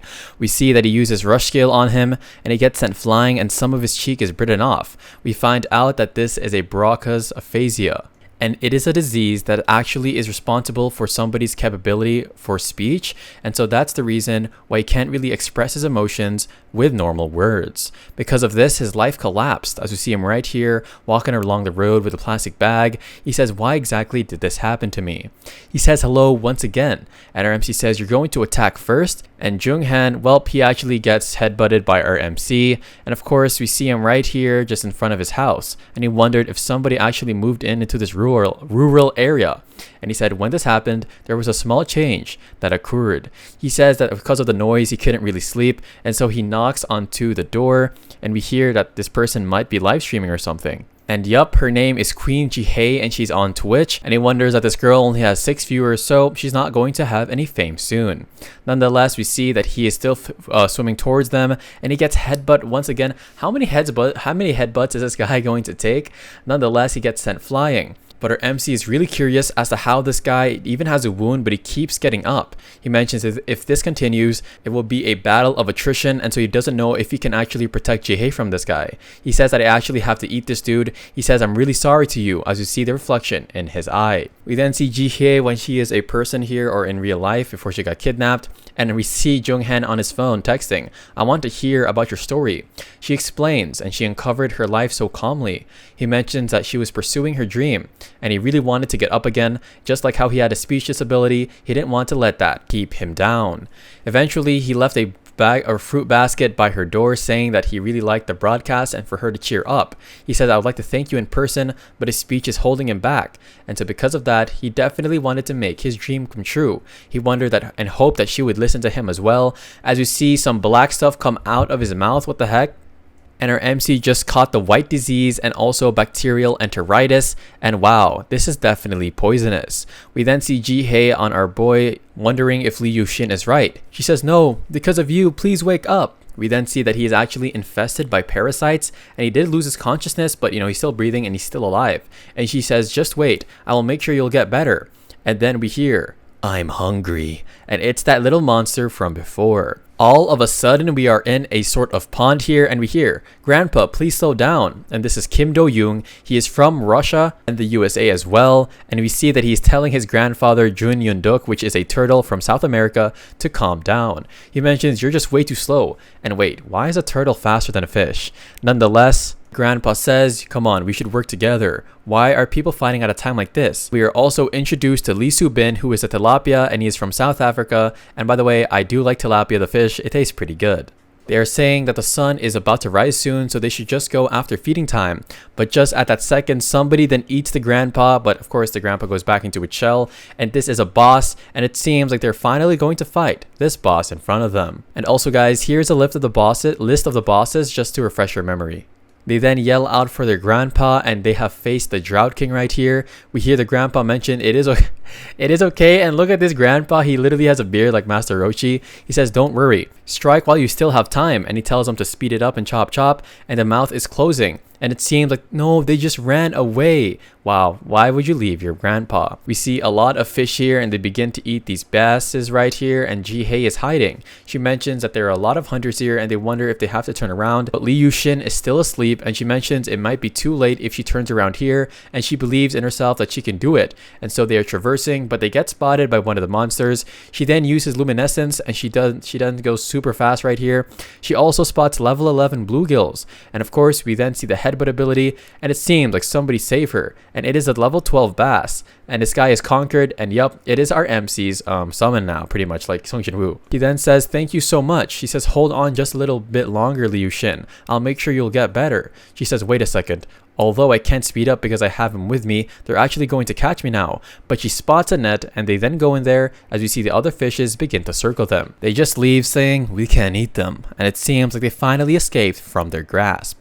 They then arrive back at the little fishes from the blue damsel. She mentions, come on and eat these eggs. Please get better. And it seems like she doesn't even want to hog some for herself. And she really is worried here because he doesn't look very well. She says please as she begins to feed him even more, and it seems like he coughs and he's like, what the heck, did you put these inside my mouth? He mentions, oh, we're back at the blue damsel place. It seems like she actually carried me here. He then asks her how long he lost consciousness, and she then hugs him so hard that he pretty much just got hit, and well, he's back on the ground lying down. He mentions, do you mind moving away a little because, you know, the parasite can be transmitted. She says, okay, don't worry, I got it. She wonders if he is actually okay. He says, don't worry, the parasite isn't too strong, so I actually can handle it. But he says to himself, he really is in trouble because it's quite difficult to cure fish diseases, and usually fish just die. She says, come eat some of these eggs so you level up. He says, don't worry, I can't even swallow them. It seems like I need to get treatment for a parasite first. And she says, wait, treatment? We're not in the real world. How are we going to do this? We then get a flashback of one of the fishermen, and he is tossing some stuff into the lake, and our MC asks what that is. He says that it's salt, and if he throws that, parasite and germs would die. MC wonders if he actually will work. He mentions, I don't know, little punk, I'm a chairman, I could care less. Nonetheless, our MC says, let me go and talk to the sea. She says, what do you mean the sea? He says, you know what? I need to go to a bank where seawater and rivers emerge, and that might be a place for me to get better. He says, we can't wait to give somebody antibiotics here, and so we need to be on the move. And she says, got it, and they seem to start their journey. We then see it is a beautiful sunset right here as we hear, hey Mr. Kim, did you load the battery already? He says, yeah, I did, and I'm just sprinkling the deokbap, and it seems like he's cooking. The guy says that there are new restrictions, and so they shouldn't be here, as we see a sign that mentions fishing is not allowed, and dumping of waste is not allowed as well. Anyways, we now see a catfish that gets screw attacked by... He gets screw attacked by our MC, and he then tells our girl Ji-hye to run away. They are then running, wondering if they actually left, and he mentions, wait a second, the water is way muddier than before, and if they lose here, it will be super dangerous and they might be covered up. He says there really is nothing we can do. He then backs away saying, you know what? We'll go again tomorrow. We then see a bucket on the ground with some fish floating around it. Ji-hye is super happy, saying that there was an abandoned barrel. She says, let's sleep here today. He says, you know what, that's actually pretty good and it's a good thing for us. He then enters the bucket saying, I can still hold on for a bit, so there's really no need for me to worry, or for you to worry as well. And she really wonders, do we really have to get to the sea? He says, yup, he really needs to, because that's the only way he's going to get cured, and they can find the brackish water if they move upstream, which is going to be quite hard, but it is doable. He then tells her, because she is really surprised on how much he knows in fishing, he mentions that you really become immersed in the things that you love, and they are just in this bucket chilling, and they begin to discuss. He explained that it was because of the chairman that he got dragged every day, and they got closer, and our MC closes his eyes, and he says, yeah, we were close, but now that he got a family, he naturally had to distance himself, and so he's thinking that might be a reason for what he did. Of course, Ji-hye says that she relies a lot on him because he knows a lot, and she mentions, as for me, it's really nice for me to talk to you like this. He then says, wait a second, what do you even do out there on the real surface? She says, I really wanted to be a singer when I was a child, as we see her here on her auditions. And so to finally realize her dreams, she then became a trainee, like a K-pop trainee in Korea, and we find out that she is now in a bar and she did everything she could to debut. She immediately left the agency on her own because of course they were being forced to drink and stuff like that. She didn't really really want to rely on her parents, and that's why she moved to the countryside, which was where Jonghan also was as well. And at first, well, she literally had a part-time job, which was broadcasting, and she was literally getting attacked by a chicken in the stable, and this is kind of funny. She's then, oh wow guys, this is so wholesome. She is just singing inside of the chicken nest, and she mentions one day fruit baskets started coming out of my house, and she said on her stream that she didn't like it, and so she saved up to move out. And on the night after her broadcast ended, pretty much, she saw a man with the glasses, and this is Chang Jung-hoon, and he says, no, don't go, and he puts up a stream of her he puts up an image of her live stream, and then she then told him, no, I really want to go. And although she managed to escape, she fell into the lake after slipping on a mountain road, and well, that's probably why she thinks that Chang Jung-han was the assassin or the kidnapper. Anyways, our MC looks at her thinking that she really had a hard time when she was young probably, and he says, wait a second, this girl can use luminescence, and he wonders if it is correlated, their abilities that they have is correlated to what they did back on the surface. And he says, you know what, I'm actually worried about the other survivors. He says eventually we will have to face them, and they may become our targets as well. She then says, are all survivors really bad? And she explains that she ran into somebody who thought the same. It is a lobster from before, and she explains that he said something very interesting, and she is referring about how it mentioned if it was worth it to go back to being a human if you had to face an ultimate monster. Our MC looks at the list of the bosses that he has to fight right here, and he explains that there was a notification that other survivors fought a boss, and I'm guessing those were the people from like South America and Russia we saw in the beginning of the other chapter. She says, yeah, I think that's exactly what it is, but aren't these survivors the ones we already met? He says it could actually be other survivors. And then she also mentions, don't you smell something delicious? And oh my gosh, it is deokbab, and I'm guessing that this is a really popular Korean dish, and they look up into the sky, and it is a boat, and they both wonder, why the heck is it here? Let's not go outside. Our MC begins to ponder, saying, wait a second, this is such a dangerous time. Why are these guys even out here? He then sees a pipe come down into the water. He says, wait a second, there seems to be some sort of electricity. And oh my gosh, this is illegal battery fishing, guys. And what it does is electrify the water, and the fishes lose conscious and they get raised into the sky. Oh my. I meant the surface of the water, as we see our MC and Jihae right here passed out, and hopefully they don't get eaten. We then see the fishermen begin to catch up the catfishes as well as the eels, and this guy should probably go get a hair transplant from Turkey. No offense to you. He mentions that he finally caught a bass, and he wonders why it's so messed up. He is about to pick up our MC, and he just tosses him away. He also spots something, a goldfish, and he then says, Mr. Kim, why are there goldfishes in this river? He mentions, wait, why the heck would there even be one here? He explains, well, probably somebody raised it up, and then, they just threw it away here because it was a hassle. And so he tosses it into the basket, saying he's going to bring it for his niece, and oh my gosh, where is Jihae gonna go? We then see the chairman in his penthouse overlooking the view as somebody goes in saying, we're keeping an eye on his wife, and she hasn't made any suspicious movements as of now. He then throws the glass right behind him saying, you piece of trash, did I not tell you to take care of it? Why the heck are you ignoring my words? He mentions there are still eyes, but I wanted to observe before anything. As you see, he literally got cut on the cheek here. He says, get down, and our boy is about to do some push-ups, and oh my gosh. Chairman grabs a golf club, and he's about to whip him. He says, please stop. Please go back to how you were before. And he then says, Department Head Kim, as he bashes him in the head with his golf club, and then he literally steps on him with his foot. And he says, don't make me do anything I will regret. He says, if I was just going to stop here, I would have not killed Yu Shin. And oh my gosh. Our MC is still in the water, and he opens his eyes, saying how he must have lost his own consciousness. He says his hands and his feet feel numb. But wait, do fishes even have feet? Nonetheless, he wonders, wait a second, a lot of the fishes did die. And he wonders if they only took the ones that could get good money. And he then looks for Jihae, and it seems like she is not there. We are now in a warehouse as we see the guy holding up the basket. He says, wow, this dude actually loaded up a goldfish for some reason. The bald guy mentions, don't worry, I'm going to give this to my niece because she really liked fishing, and I'm going to give it to her as a present as well. And so this guy brings out a blade, and he says, for a goldfish, it looks kind of pretty. And he begins to cut up the other fish, and they're about to eat them, as you see the head of one of the fishes fall to the ground. She then says, 5 minutes more, Mom, and she opens up her eyes, and she is super scared to see this, and she wonders where the heck she could be. The dude asks if he is done trimming the fish, and the bald guy says, yeah, there was a lot, but I finally caught up. He then says, did you hide the boat well? Because, if they find the boat, these guys are going straight to jail. He says, I used the tarp, so don't even worry. He mentions, come on, let's get some KBBQ and some soju on our way back. And yeah, it's going to be on me. So yeah, my treat, bro. He then says, wait, what the heck? Where's the goldfish? I don't even see it. He then climbs onto the truck wondering where it went, and he mentions just search for it, and these guys are really riding in a Hyundai because, copyright reasons. We see a crow staring at them, and we see, Ji-hye is rolling on the ground. She says, I can't even breathe, as we see a body of water close to her, and she says she really needs to hold on until then. She then rolls and rolls, and she wonders if this is the correct waterway. She also mentions, as she sweats, that she is super nervous about our boy, and there is a cat right behind her, and well, it might be rest in peace and GG's for her. And oh my gosh, our MC is looking for Park Ji-hye nonetheless, guys, and yeah, W-mans, and I wonder if he's going to find her. We then see our MC's wife as she puts on her shoes, and her mom calls and she says, I'm going to find him by using other means, as she hops into her car, and it's a pretty good Mercedes nonetheless.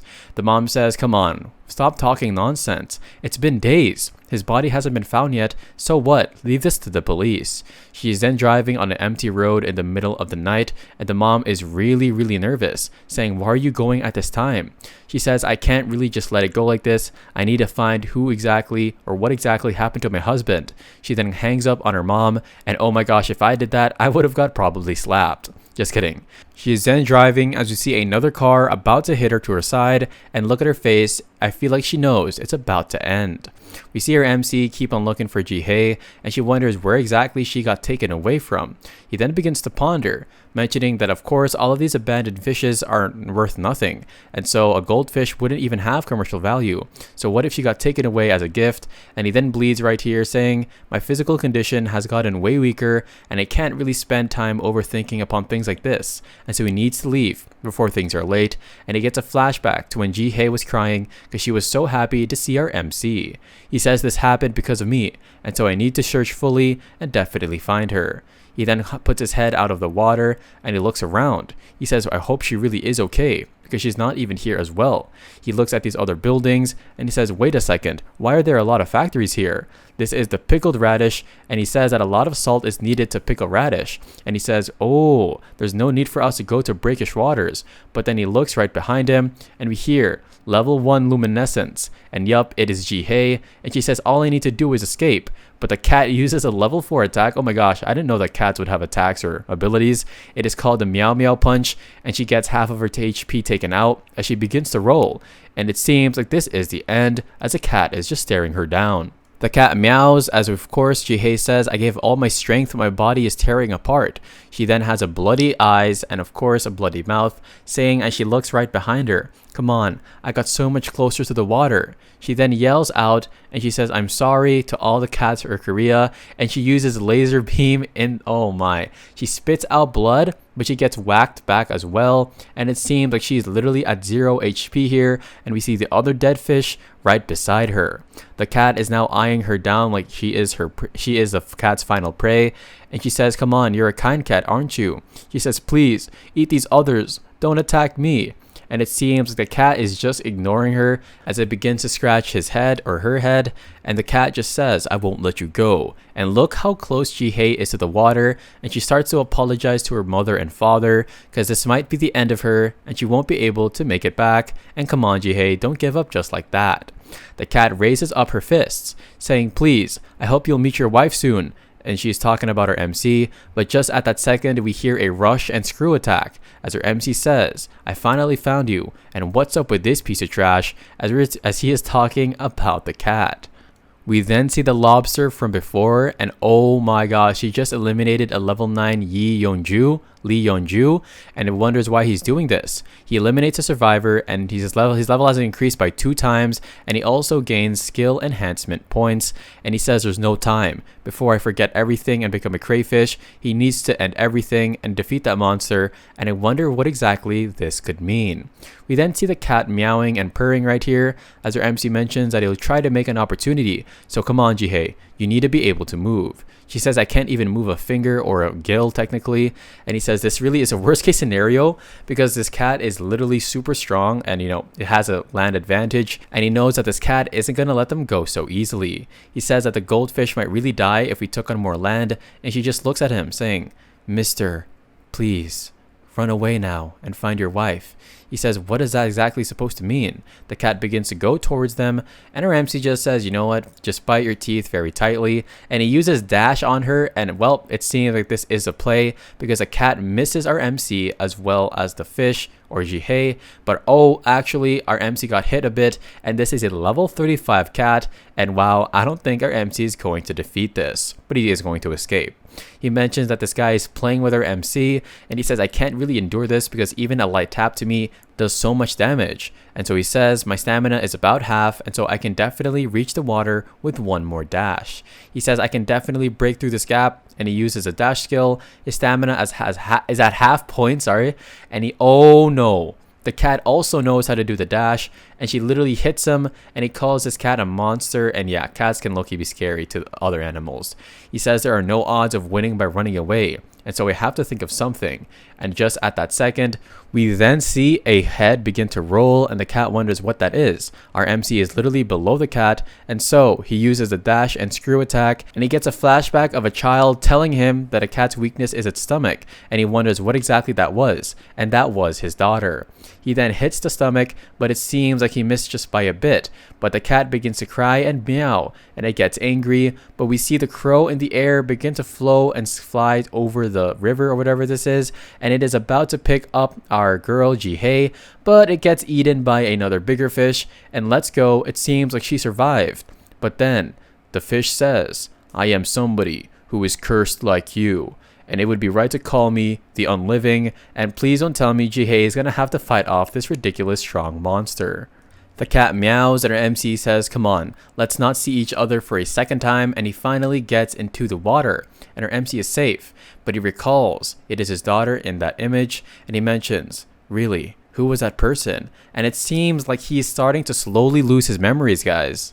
He says, come on, let's hurry, and it seems like we are back to hehe and this monster. The monster says, do not be scared, beating you was just, a coincidence. And we see that her HP is slowly rising up, and she wonders, are you also a survivor? And he says, this seems like a crawfish, I don't know exactly what this is. How long has it been since you've been in that form? She mentions, maybe a week. He then says, after you become a bigger fish, the body gets bigger and your memories pass away, and I'm guessing that's why our MC did not know who the girl in his vision was. He says that he got so big, and when he came to his senses, he forgot all the reasons to return, and he wonders how much she remembers, and she is just shocked by the question. She then says, lose memory? Who are those who ordered? And of course she says, please tell me, who turned us into this form? She then begins to ask, and then the fish says, I'll ask you. Do you have a place you want to return to? And she says, yes, I want to go back. I want to go see my parents. I want to eat some delicious food. And yeah, I can agree. And she wants to start working again. And this guy says, then eliminate the other survivors. The more you hunt, the more you forget. And so that's the only way you can return to the place you originally lived in. And so she says, what do you mean other survivors? He then tells her, you have to choose. Do you have a partner who you're with right now? And yes, she has one, and that is our MC Yushin. And he says, oh, you need to eliminate him first because he's going to think you betrayed him after he finds out about this truth. And it seems like she gets nervous after hearing this. She says, I don't want to betray a person like him. And of course, she wonders and asks him, there are many ways to overcome things together. And then we see a random rat here, and yeah, shout out to this rat. The big fish then says, only one person can fulfill his wish to becoming a human, and yup, it seems like this is really a predicament. Back to our MC, he begins to search, and he says he feels like deja vu is happening once again. He wonders if she is truly dead, but surely that is not the case. He begins swimming and swimming once more. We then see the factory above him, and he mentions, wait a second, is he hiding somewhere here? And he wonders, wait, why is my breath suddenly going away? He then says, wait, they're discharging the wastewater, and that's the reason why he can't breathe, and so that's definitely going to be harmful. He mentions that he has to catch her if she is in a hidden place or something before the wasted water gets into his lungs or into his body. And so, even though it is salt water, these parasites are going to affect him, and yeah, that's going to be dangerous. He says there's no other way, but you know what? I'm going to have to do this. And we see Our hehe is surrounded by more fish, and it seems like she has encountered a boss. She then gets hit and she goes rolling like Keanu Reeves in John Wick, and there are 3 more after her. She tries to run away and there is a huge explosion here as she hides under the rocks like her MC did, because you know they can't fit under the rocks, and she calls out for her MC. Our MC then wakes up and it seems like he is in his house. What the heck? His wife then says, "You have no work from today, do you remember that? You could have gotten more rest." He says, "Wait a sec. I definitely became a fish and I needed to cure a parasite." She says, "What? Can't you even recognize your own house? Are you crazy?" She then says, "Come on, let's go and have some food." And he says, "Was it really a dream? It was so vivid." She mentions, "Really? You always had this dream, don't you remember? Former President Lee Yu-shin." He then looks at his hands like, no way this is possible. It seems like they are eating breakfast and there seems to be some eggs of sorts and maybe some fish there, and yeah, that's gonna taste super yummy. She wonders if it tastes bad, but he says, "Nope, it's just been ages since I've eaten rice." And his wife mentions, it's nice to have you in the house. I really felt horrible because I felt like I was really holding you back." But then she says, "Hungry." Oh my gosh, her MC says, "Wait, what did you say?" She says, "Oh no, I didn't say anything." Our MC system pops up and it seems like this is actually a facade, and his wife says, "My husband?" He says, "Don't worry, it's not the time to rest." He then hugs her and he says, "Don't worry, all things must come to an end." He says, "I am sorry," as he changes his clothes and he puts on a suit or a blazer, saying, "Let's travel once I return," and he gets an image of her as well as his child. And he says, "I'll be back," and parasite immunity has been added to him, natural healing, and oh, see, right behind him was a hungry dude and he's trying to eat him once again. And yeah, we really need to get this hungry guy out of here. We see a level 21 bass come here, but our MC uses screw attack on him, mentioning the only thing big is its size. But oh, it seems like it was not just one bass, as we see 4 others around him. Our MC begins to get nervous, and he wonders where these people came from. He then tells the hungry guy, "Hey, come on, you need to help me, right?" And it seems like they're going to run away, and that's the only thing that they can do. We then see Conquer skill is now activated, and our MC uses Conquer. Oh, he uses Conquer again, and he wonders if it works. And wow guys, he has 3 of the level 19 basses become a slave, and finally it's 5 out of 5. And this is super useful, as you see the other bass begin to fight each other. He then says to the other guy, the hungry fish, "Hey, come on, go help them." And yeah, our MC really is just having fun with this hungry guy who always tries to eat him.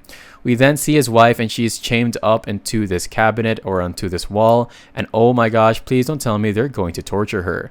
She tries to escape from these handcuffs or these chains, and she mentions that she really needs to get out here while there's nobody here as well, because you know, if they find out she's trying to escape, it's nothing really good happens. She wonders where her phone went, and it seems like they were taken away. And then oh my gosh, you see some random dude here say, "You're awake, I see." And she falls down to the ground because this guy has no riz, or just kidding, no offense to you, bro. He says, "You're making me look bad, and bro, you already look bad, go and get a new hairstyle." She says, "Who the heck are you?" He says, "Oh, I thought you already knew who we actually were." But it seems like they want something from her, and she begins to tremble in absolute fear. This guy says, "You know that it is your fault that we're here." And the guy beside him says, "Shut your mouth and stop yapping." He mentions, "Don't say anything you'll regret, and come on, we need to get this job done with." She says, "What did you do to my husband?" She mentions, "Do you think you're gonna get away with all of this?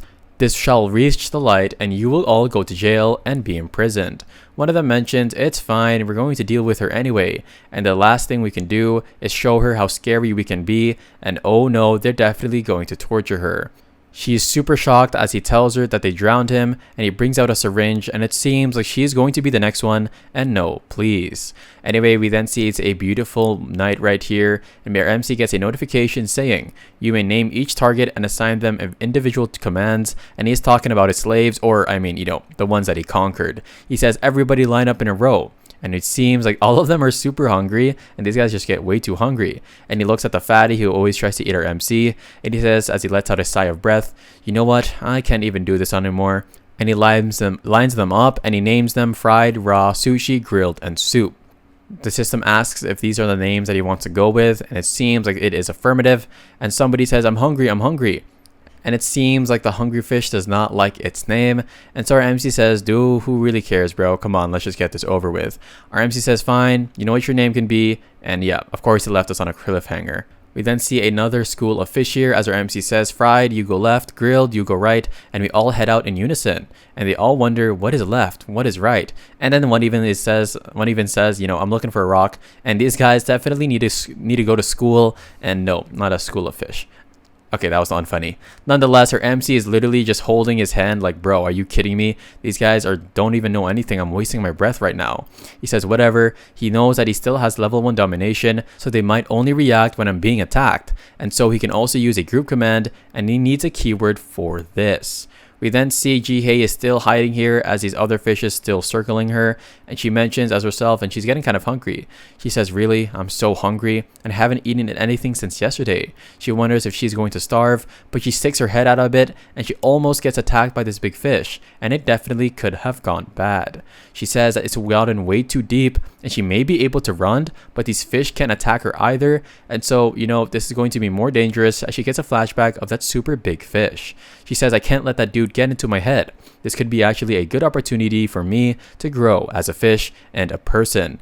We see somebody literally about to eat her, and she is so close to getting eaten, but she then runs around, and right behind her there are more. But we hear level 1 tackle, and it seems like it is a hungry guy, and our Hehe says, no way, it's actually you, Hungry. He says, no, not Hungry Bass. And it seems like our MC's other summons, or not summons, but our MC's other slaves are coming here as well. And the level 18's name of the bass is Ambassador, and yeah, that's kind of funny. Our MC is right behind Hehe as she yells out, Yushin, you finally came for me. He wonders what's going on here. He looks at the boss right behind him, and he says that she really causes trouble, and this is the Vicious Destroyer Lake Sky Geyser raid, and how are they going to combat this? Our MC uses level 1 Dominion or Domination group attack, and look at these guys, they have all awakened and found their enemies. We then see them go head to head, and it finally has begun. Our MC mentions that the bluegill was huge, so he expected the new boss to be huge as well, but this is way beyond what he imagined, because this dude is probably 3 times the size of the last boss. He mentions none of his bass comrades are allowed to get swallowed whole, and so they definitely are smart enough for that. And we see the other fish saying, there are so many of them and we won't last long, and look at our hungry fish. Oh gosh, he definitely is in a predicament. Our MC has a hook right here, mentioning that the Lake Sky Gazers get into groups and swim in circles, and so he really needs to take them out now because it's going to be a hassle if he does so, or if he delays it any longer. He looks back at Hehe and he wonders if she found out any weaknesses that these guys have, and she mentions, no, I have not, and yeah, she kind of reminds me of Sakura, no offense to her. He says that they aren't really familiar with the logistics of this battle and they don't know how to take care of these guys, and so our MC just uses spiral attack. He says they're just fish in the ocean, and so there definitely is going to be a way to defeat these dudes. One of our MC's fishes get hit, and he says to Hehe, stay back and don't overexert yourself, just make sure to distract them, and this is a pretty good idea since Hehe isn't really known for her combat ability, but for her luminescence attack and yeah, her light attack. Anyway, it seems like level 19 Fried is being attacked and he is unable to battle now. He says, you know what, Ambassador. We then see tackle is being used and he attacks one of the dudes, and it seems like it does a lot of damage. Our MC uses charge and spiral attack, and it's definitely going to leave a mark, and he says that's what you get for trying to mess with my gang. It seems like the monster has his eyes on our MC. He begins to sweat, saying the second he pushes towards me, I'll get the hook and snag at his throat, and it seems like he just gets hit by the tail, and our MC wasn't expecting that. The hungry fish, of course, is shocked by what just happened, but it seems like he needs to focus on keeping them distracted, and our MC is fine, he's just coughing, and how are you coughing in the water? Anyways, our MC mentions that this guy was about to swallow me, but he ended up just slapping last minute, and he wonders if he predicted our MC's movements, and he says that might be a possibility. He says as he looks at his hook, and he has super confidence in his hook, he says, I know you're not hungry, but it seems like you're gonna have to eat me up, and hold up. Our MC might be cooking. We then see the monster is like, wait, what is this guy doing? He says, I'll make you bite if you have no intention, but the guy closes his mouth, and our MC is holding the hook, and it seems like the monster crashed into the ground or the bed of the sea, and oh wow, our MC definitely did not predict that. He says, this guy's nothing but a mere fish. Could it be he's so intelligent? One of the smaller fries tries to attack him, but he uses charge, and of course, it seems like half of his stamina is depleted, but that fish is gone forever. He says that the scar on his eye definitely caught his attention. He wonders if that's from a fishing hook, and it seems like he might have experience from before. We then see Ji-hye fighting here as well, and she looks back at Yushin. She says these things are getting harder for me to handle, and for him as well, and she only needs 3% to level up, and she's only level 13, and once this goes up, her penalty cooldown will be reset, and she can definitely help him after that. She mentions that she cannot do this on her own, and he can't do this on her own either. Our MC is down half of his HP. He uses spiral attack once more, and the mouth of this dude is finally open as he tries to launch there, but we then see level spike burst, and oh my gosh, these guys are keeping our MC at bay. Level 18 grilled and level 20 raw. Oh, they cannot fight anymore. And he's looking at this dude like that's not fair at all. Of course, Ji-hye says, wait a second, I just need something small to eat. She looks up into the sky, and these are water striders, and they live in the surfaces of the water. They kind of look like grasshoppers, and they are level 3. And of course, it seems like this might be what Ji-hye has to eat. She says those are bugs. They look gross to eat, but you know what? I have to do this out of desperation. And so she swallows it up, her pride, and she eats them, and just like that, it seems like she is leveling up bit by bit. However, they release a secretion that smells super bad, and so of course Ji-hye is like, what the heck, that smells horrible. But anyway, she continues to swallow it, and she finally is 99% out of 100, wondering, what? Are you kidding me? And yeah, this is like when I get 99 out of 100 elo when I'm about to rank up in Valorant. Our MC comes out to the surface of the water, and he is definitely just trying to avoid this guy, and he wonders what exactly happened to the goldfish. He mentions if things would have gotten this complicated, he would have asked her to help him out, and he senses the danger still behind him, wondering when he got so close. Our MC says, wait a second, my rune from earlier is throbbing. It slowed our MC down as he gets pushed to the ground, and he begins to cough even more. He looks at his hook on the ground, and he says, calling this guy a sneaky brat, with one of his eyes injured, you were trying to distract me, weren't you? And it seems like he knows about the hook, but our MC dodges, and he says this guy definitely is smart, and he's also slower on the side of his scar, and so he'll use this to his advantage. He then stabs the dude, and it seems like he lets out a roar, and it actually worked. And of course, he can't see out of his right eye anymore, and so he'll use his blind spot to take advantage of him as our MC is about to use tackle on the right side. He uses charge as well as his spiral ability, and what the heck, it's just standing here unfazed. Our MC's stamina is all the way past 20%, and also his health is less than half. He calls this dude an absolute monster, and the size differences is way too huge, and so he definitely needs to use his hook, but his right eye is also gone as well. He says hiya, and he tries to approach him from the blind spot. He stabs, of course, one of his eyes, and he asks him how it feels, but it uses spike burst, and well, our MC just got spikes on him, and that definitely hurts as he hides again behind this rock. He senses a danger right behind him, and this is the lobster from before as he uses the level 2 sever, and look at our MC, he just got damaged here, and oh my gosh, Jong-gun is already level 20, and it seems like our MC is in a very sticky situations as we see Ambassador right here injured on the ground, and oh gosh, please get up. Yes guys, the hungry fish then gets up, and he then sees what's exactly happening. Our MC is facing off against the lobster, and the lobster says, I'm actually surprised. I didn't think you'd get this far, and you did this all on your own. And of course, he says, you can't do anything now as our MC is right here huffing and puffing. He says that this guy is the survivor who is hostile towards everyone, and there's no way our MC can take him on. And the lobster says, do you want all of us to become human once more? Our MC says, that's exactly what I intend to do. And so the lobster says this, what if one of us has a wish they want to fulfill that's more important than becoming a human? And of course, we see Ji-hye watching this, or no, she's not watching, she's just worried about how she's literally at 99%, and she wonders if she needs to eat another one of those things, and come on, there's like 50 of them, it can't be that bad, right? She then sniffs something, she then turns around, and oh, it seems like the fishes are gathering towards somewhere, and they are eating this sort of ball here. And yup, we have a crucian carp and a Japanese crucian carp, and they're munching on this food. She says that their names are in yellow, meaning that they are kind of nice, and she wonders if she can slip in, but one of them turns around, and she then asks kindly, but then she just gets turned away. Just at that moment, we see a hook go through one of the crucian fish's mouth, and he then is pulled up. And what the heck, it seems like the bait got broken into pieces, and I guess, yep, she just chews one just like that easily, and she levels up as you see a bright light, and she says, just wait Yushin, I will definitely help you. And Yushin is right here facing the lobster as he is bleeding out. He says, listen bro, I don't know what happened to you, but why do you want to eliminate everybody to survive? He says that there's a ton of stuff to eat around here and he needs to keep this conversation going, so he needs to escape as well. But the lobster says, I realized something after talking to Hehe. He says, I can't trust people. He then uses level 2 Sever, and our MC manages to dodge it with his rush or his charge skill. He says, yep, things have just gotten to the absolute worst, and he is now low on stamina as well. He also senses more danger, and the level 18 Ambassador, or the Hungry Fish, then blocks it for our MC, and no guys, he is then bleeding, and no. He definitely was an honorable man.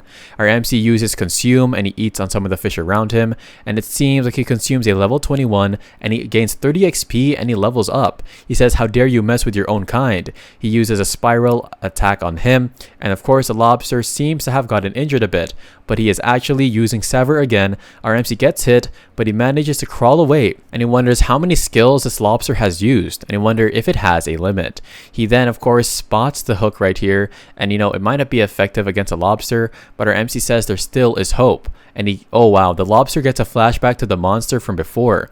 He says, either you fight each other to the death, or both of you will die. And this is so cruel. And he then says Yoon-hee, who is a person he was with, and she says, I can't bear this anymore, and we're both going to die. So please make it out alive. As our MC is behind the lobster, and he charges in. And the lobster is then hit as it goes right on its back, and it seems like our MC has succeeded. We then get a flashback of a car with a pregnant woman inside, and this guy complaining about the weather, and of course he's driving her to the hospital. He tells Yoon-hee to hang in there, and of course they're almost at their hospital, but then it seems like 2 company cars are blocking the road, and he tries to swerve, and nope, it seems like he didn't make it, and he comes crashing down into the ocean.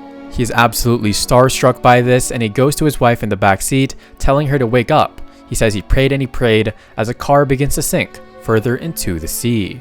He punches the glass with his gold ring, and he says hopefully at least she would make it out alive. He then breaks it and he pushes her right through the window. Let's go. He says he doesn't really care what happens to him. As you see, she floats back up and he comes crashing down to the bottom of this ocean floor.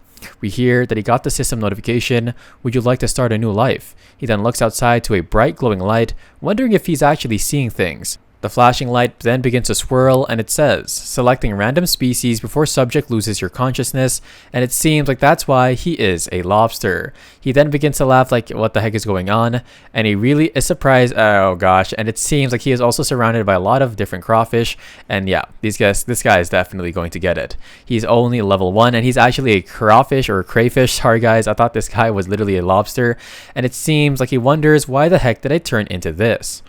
He wonders what happened to his wife, and amidst all the confusion, he finally got his first quest here, and it pretty much explains that he will be granted a wish of your choosing if you accomplish the tasks, and he sweats here nervously, wondering if he can really go back. Just at that second, he gets chased right here by some fish, and yep, that's pretty much the story of our MC as well, and he's hiding from the fish, and this is really hard to survive in, especially if you're a crayfish. He then tries to go through the rocks and stuff, and it is still raining to this day, and he's really glad that he survived. He mentions it was just an ordinary day avoiding all the other fish. He says that he finally found a dead one. Let's go, bro. That's easy food. And he was eating, yum, yum, yum. And then he says something, or he hears something behind him. It is Yoon-hee Seol. And it seems like she is asking for help. And he says, I found you again. He then goes to protect her, and she opens up her eyes. And she says, Jong-gun, what the heck? He says, honey. And oh my gosh. This is true torture because Yoon-hee, his wife, also became a fish. She says, why are you crying, honey? Life as a fish is better than no life at all. And he says, I'm sorry I couldn't protect you. I'm truly sorry. And Yoon-hee just says, you know what? At least we're together even though we're fish. And hey, Yoon-hee seems to be a really positive person. She says, let's live life to the fullest. And yup, it seems like they literally just accepted their fate as fish or sea creatures. We hear Sever ability, and yup, this crayfish is definitely strong, Jo Jung-gun. She mentions, we don't have to starve now, let's go. But then right behind Jong-gun is this huge monster or fish, and we see you have eliminated a survivor. You received upgrade points, and oh my gosh, Jong-gun is crying right here, and this is truly sad as he levels up his Sever ability. Jong-gun then asks our MC what he intends to do. He says, you know what? I'm not foolish enough to let you survive, and if I were to let you go, you'd probably get at me again. But then Jung-gun steps back up, and he says, you're so cold-hearted. Let me strike a deal with you, and I'll let you get a piece of information that you really need. Our MC comes close to him, saying, I don't really need anything you have, bro. I've encountered a ton of guys like you, and I definitely know that you are a capper or a liar. He says, you remember, what we've been given here is a second chance, so how much do you actually remember? He explains that the bigger we grow as a fish, the more we forget our human lives. And he explains, try to think, have you forgotten anything from life? And he gets a flashback of his daughter, and it seems like he definitely is. He then begins to shake, wondering, what the heck? I can't, really. And the lobster says he's definitely shook up now, and it seems like he's plotting something, mentioning there is a monster that lives here, and there is somebody who speaks like a human. That big monster is the one who explained to me the secret, and just at that second, it seems like, oh my gosh, Jung-gun used Dig to get away, and yep, oh my gosh, this guy just did the dash on him. Our MC is just looking super frustrated, like we are slowly becoming bigger fish, and we begin to lose our memories, huh? I wonder if this is true, and I'm honestly, guys, I think he's right, because our MC really hasn't been talking about his human life so far. He then remembers his wife as well, and oh my gosh, I'm starting to forget what my wife looks like. And we see Chairman King right here, and he keeps on discussing with this guy. What shall we do with Haeun? He says bury her with her husband. Oh my gosh, what did Lee Yushin do to deserve this? And it seems like she's literally in the back of their truck or their van. Our MC is still shaking at the fact that he can't remember what his wife looks like, and he mentions her face is so blurry as if I've never met her before, and he says it's really true that crayfish was telling the truth. He wonders then, the bigger I grow, the farther I become from becoming a human, huh? What kind of powerful skills will these beasts have?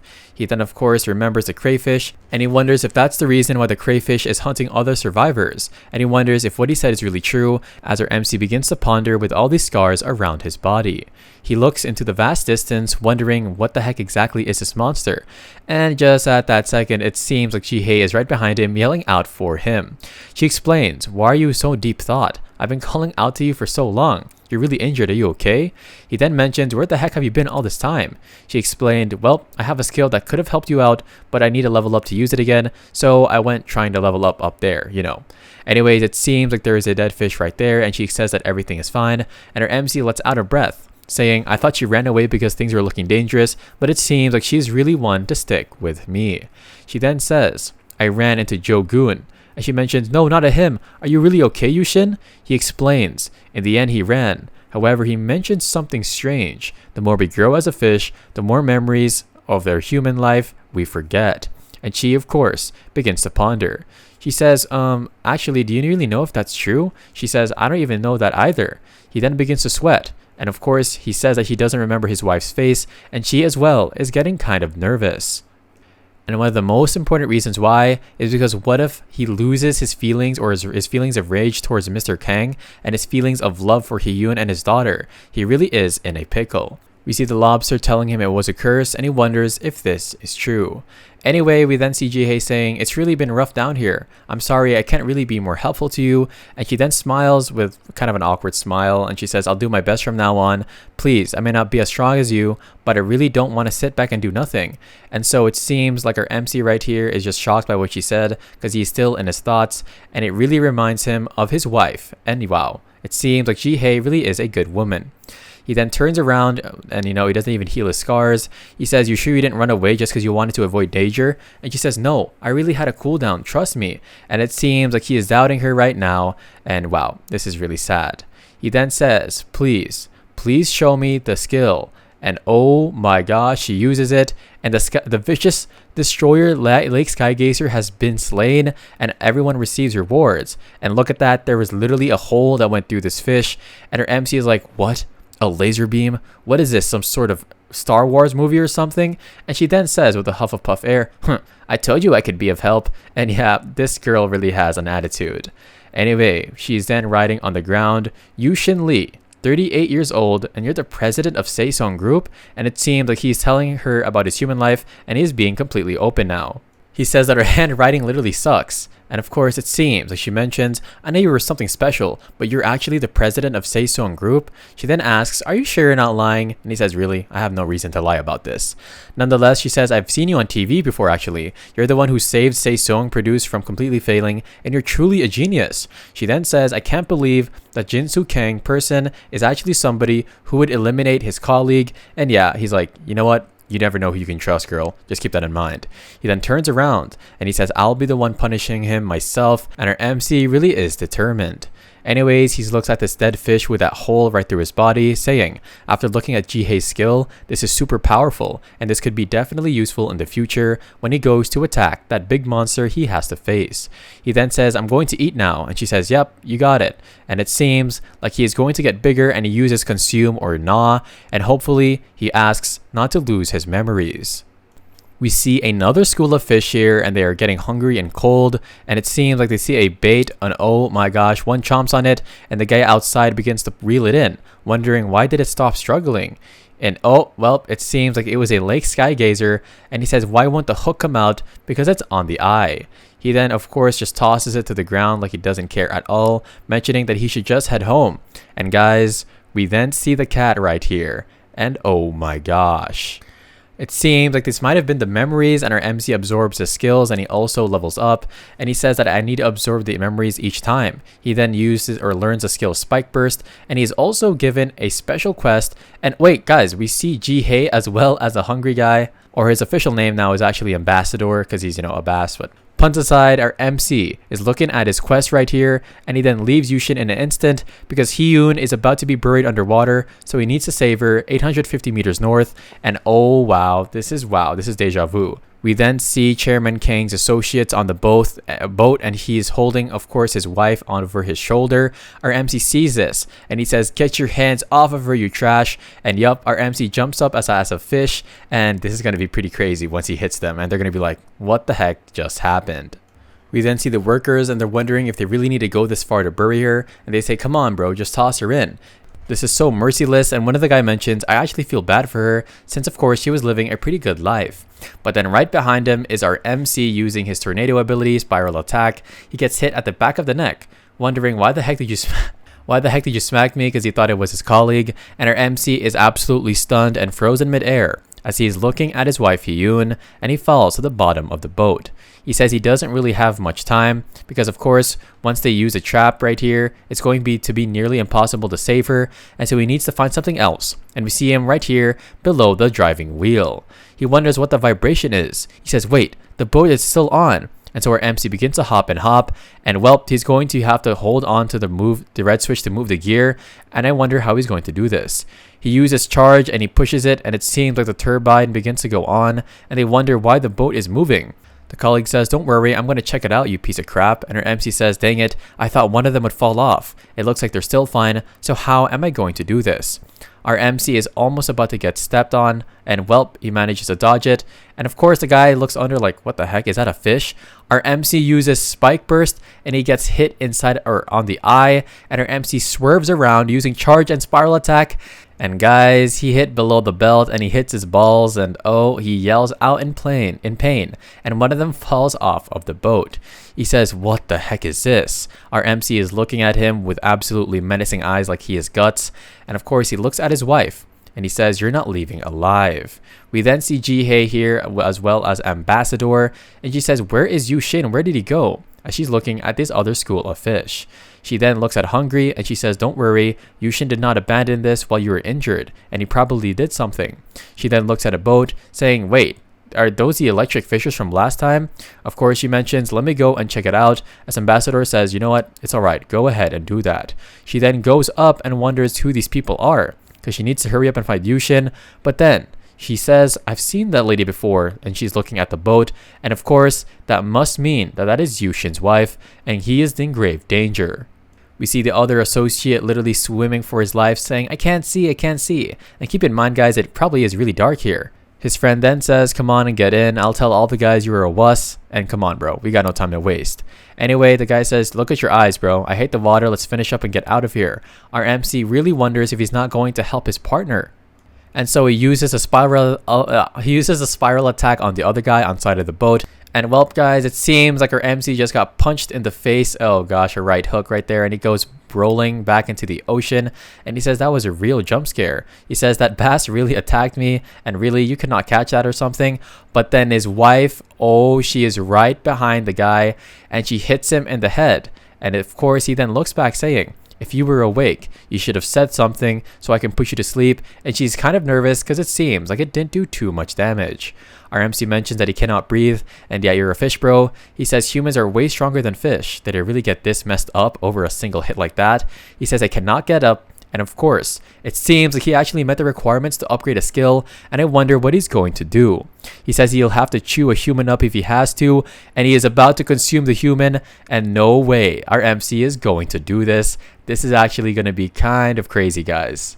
Our MC, of course, upgrades his Devour skill, and he says it's time to hunt. He then looks at the human here, and he mentions if there's no prey, then I'm going to have to make them, as we see all of his stats right here. A lot of his levels of his skills reach level 2, and he's about to chew up this human, and it finally activates. His wife calls the man disgusting, and she says, are you really proud living doing these shady crimes? He mentions, you know what? We're just doing it to make a living. Don't take it too to heart or something. And of course, his colleague is like, you bastard, help me up already. And well, this guy definitely does not care. Just at that moment, it seems like, oh my gosh, our MC's wife is about to get hit. But well, she gets slapped in the face and she's about to get choked to death, saying, why did you have to complicate things? She then says, you think you're going to get away from this? First my husband and now me? The guy then mentions, don't worry, the outcome's going to be the same. That's how the real world works. And oh, it seems like her ring begins to shine for some reason. And of course, the other colleague is like, bro, come on and help me, bro. What are you even doing? Our MC is right here and he bites onto this guy. And the colleague on the boat looks behind him and it seems like he's starting to drown. And he says, what the heck is that blood? He wonders what's going on there. And our MC is literally biting on this dude's calf. And he finally gets immobilized. He gains XP. And our MC says, I'm literally going to eat this guy up. And oh my gosh, he levels up and this dude is definitely in agony. He mentions something's biting into him and it's ripping the leg apart. As we see our MC going crazy, and even Hehe is like, oh my gosh, what the heck is that? She says, Yushin. And of course, the colleague on the boat mentions, can this guy really do anything on his own? And it seems like he's going to deal with the wife after he saves his friend or his colleague, but there is a bright flash. And he says, why is this wild crap going on into this lake? Is this some sort of magic mono or something? And yeah, I guess it kind of is. It seems like that was actually Jihe's ability. And she then tells Yushin to get it together. Of course, she says, what are you doing? You need to save your wife. She's in danger. Are you actually trying to become a real fish? And yeah, he definitely got a wake-up call. Of course, the guy then jumps off of the boat and he says, thank you, Hehe, for reminding me. And he then asks her for a favor. You know, I'm not really easy to deal with, and you'll have to deal with the people. But when they get back on the boat, could you please stop them? And it seems like she says yes, even if I have to use my ability, and I'm going to save your wife with you. It seems like the guy is finally carrying onto this guy in the ocean, mentioning, this is so hurtful. And come on, he says, hurry up and get me onto the boat. Why did you even carry me the first time? They're then heading towards the boat and they're finally there. But then the guy spots Jihe looking at them and he says, wait, what is that? She uses laser beam and there is a huge scar across this guy's chest. I thought that literally went through his throat. But our MC manages to get onto the boat and there is Hye-yoon as he tries to wake her up. He then goes there saying, really? You followed me all the way over here just to save somebody like me, a jerk? He then mentions that he can't breathe and I wonder what's going to happen from here.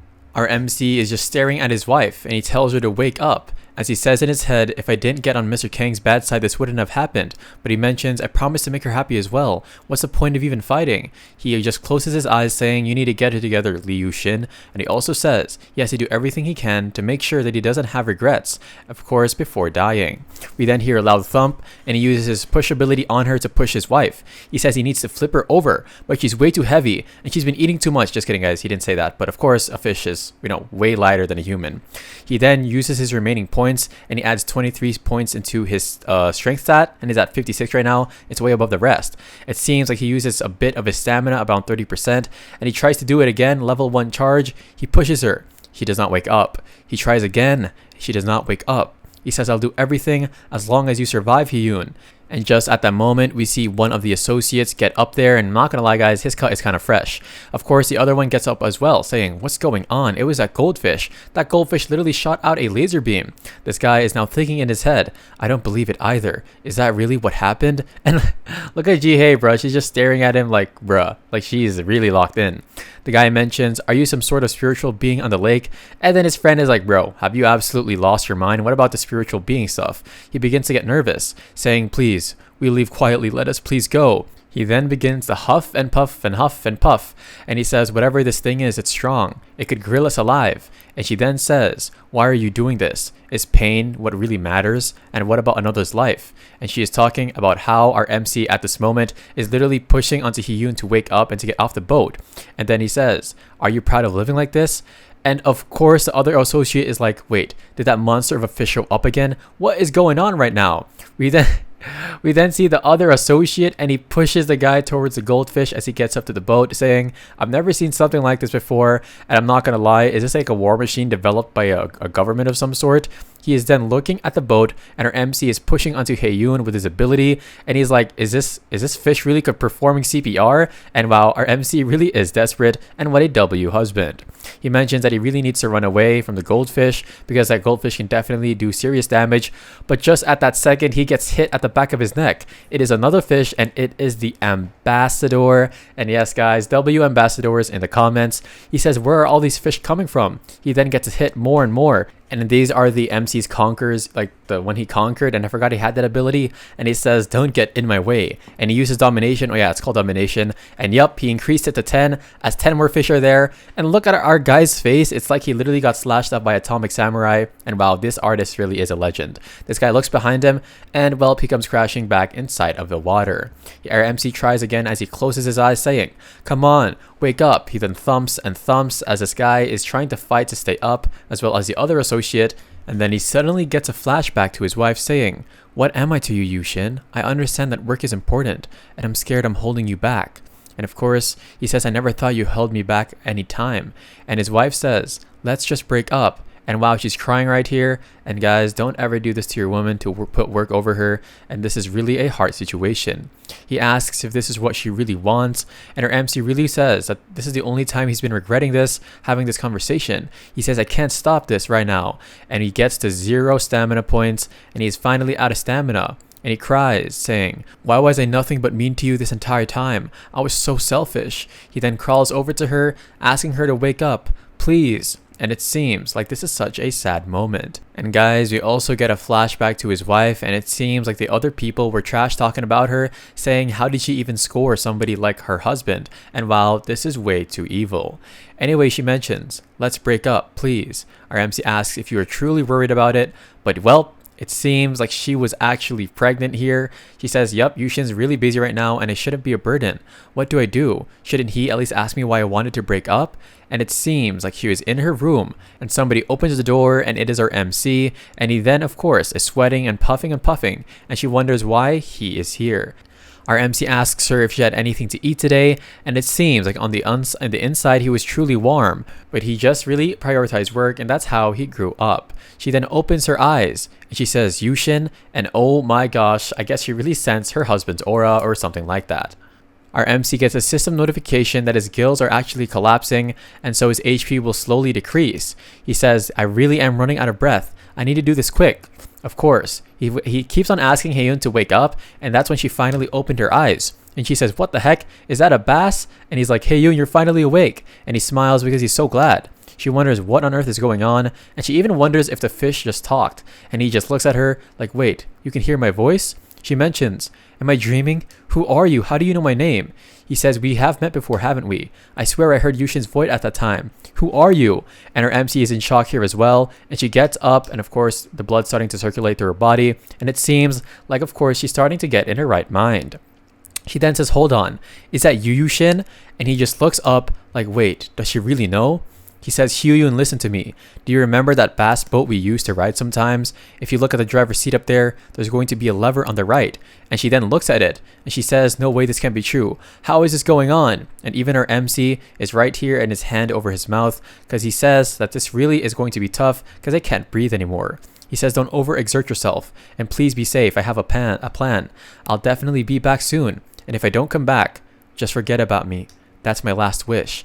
And she then says, wait, Yushin. And it seems like him and his other summons, and it seems like the two associates are still trying to make it back to the boat. He says, when the heck did that lady wake up? But then he gets hit by another fish, and our MC, oh my gosh, our MC is ready to fight this guy, saying, if you mess with my family, you're going to die. And now he's like, wait, these things are talking now, what the heck? She then, of course, hops into the driver's seat, and she wonders if she was really dreaming or hearing things. As she then asks our MC, this is from the past, where he learned to drive a boat. He's looking kind of cool here with his shades on, and he mentions, I learned while fishing with Mr. Kang. He says it's really not that hard, and he promised to teach her how to boat the next time. Anyway, we then see the other associate, and the boat is then driving off, and of course, our MC is not driving off anywhere, as he's about to beat this dude up to oblivion, as he uses his attack, and we see his wife, and she says, I'm going to continue and see what I can do. I was probably just exhausted from struggling that I ended up dreaming. We see the two associates floating on the water, and then of course Ji-hye is like, are you sure you want to let her go like that? He says, don't worry, even though she heard my voice, there's no point in staying by her side in this form. And so he then explains, I'm sure it wasn't easy to take on those guys, so thank you so much, Ji-hye. She says, don't worry, watching them do that made me angry as well, and that was my motivation. He mentions that if they are fortunate, then they actually might get saved, but if they don't wake up, they'll just die here, and hopefully they don't become a fish because they're going to get super pissed at Ji-hye and our MC. He mentions that I really can't forgive them, and she then asks, what do you want to do from now here, Li Yushin? He then says, I need to make my move before things get even more dangerous, and so he has to take their phones, the associates, in the water because they don't know what could come next. He also explains, I want to enter the giant northern snakehead's habitat. He then looks behind him, and he says there may even be hostile crawfish or mirror carp, and are you ready for that? And she then says, of course, as we see her right here, and her MC has literal bodyguards around him, and he's also holding the phone in his mouth. And he says, Jinsu Kang, the actual name of Chairman Kang, you crossed a line you should have never have. As we see our MC headed to dangerous and dark waters, and above we also see a heron or an egret, and oh my gosh, this is going to be dangerous. And I know it's called egret, my bad guys. We then see Sung Yoon Duk, the turtle, and man, we haven't seen this guy in a while. I thought this guy got eaten. He then asks the people behind him, are you ready? And these are the two who actually left him. These are Kim Do-young and Lee Soo-bin, and he pretty much mentions, even though we don't know who they are, they've taken out two bosses, and I'm sure something will happen if we just wait around for them. The old man then mentions, I almost died because you ran away, Do-young. Aren't you embarrassed and scared to say this? And you are pathetic. And yeah, this guy's jaw literally drops. Of course, he then begins to yell at the old man, saying, I already apologized. Why are you still harping on that? Why are you still yapping? He says, really? You know that if Soo-bin wasn't there, I could have died, right? And so we hear both of you calm down. Please don't fight. And it seems like this person is the one that's trying to stop them here. He says, that's right. Fish around here can't even hold a candle to us anymore. The four of us can take on that thing easily.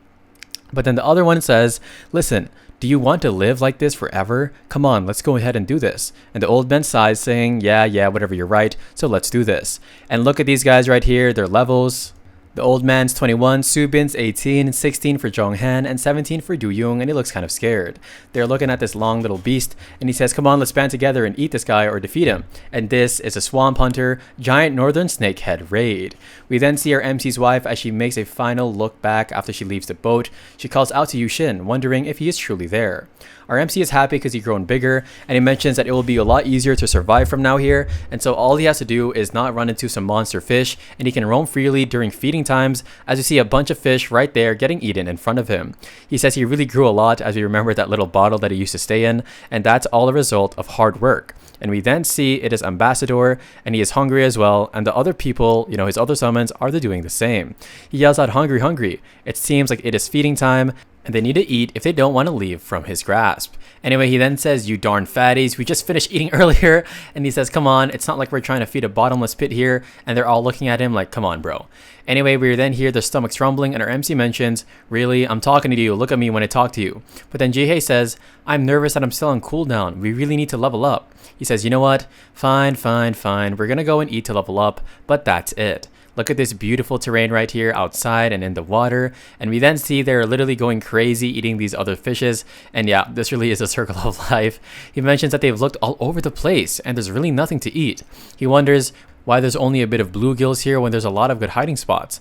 And we then see Jihae asking if he wants to eat as well. He mentions, I don't want to lose any of my memory anymore. But then he starts to drool because, what she's holding looks super good. He then wipes off his mouth, in his mind, saying, I can't do this. Is this a side effect of growing too much? She also mentions that I'll be quick because she needs to go and scout out for more fishes around there. And he then says with a very angry and stern look on his face, I've been going through a change. And that change is pretty much him acting on instincts rather than logic. And that's pretty much what a fish does. And yeah, that is what a fish does. Well, I guess you'll never know until we become a fish. But anyway, he mentions if we go at a quicker pace than earlier, then they will be able to reach where they want to go by nightfall. And it seems like they aren't there yet. But then he sweats nervously as we see in the air there are a bunch of cormorants, and our MC says, wait a second, these are the people that are resident birds, and they're probably the one that are eating the fish. He then zooms back down, and it seems like Jihae just leveled up. Let's go, and we see the other fishes around her, and they're eating as well. He mentions, are you done eating? We need to go really quickly, because it's getting dangerous here. He looks back at her and he mentions that these guys are famous for their appetites, so nothing good could be, coming from them.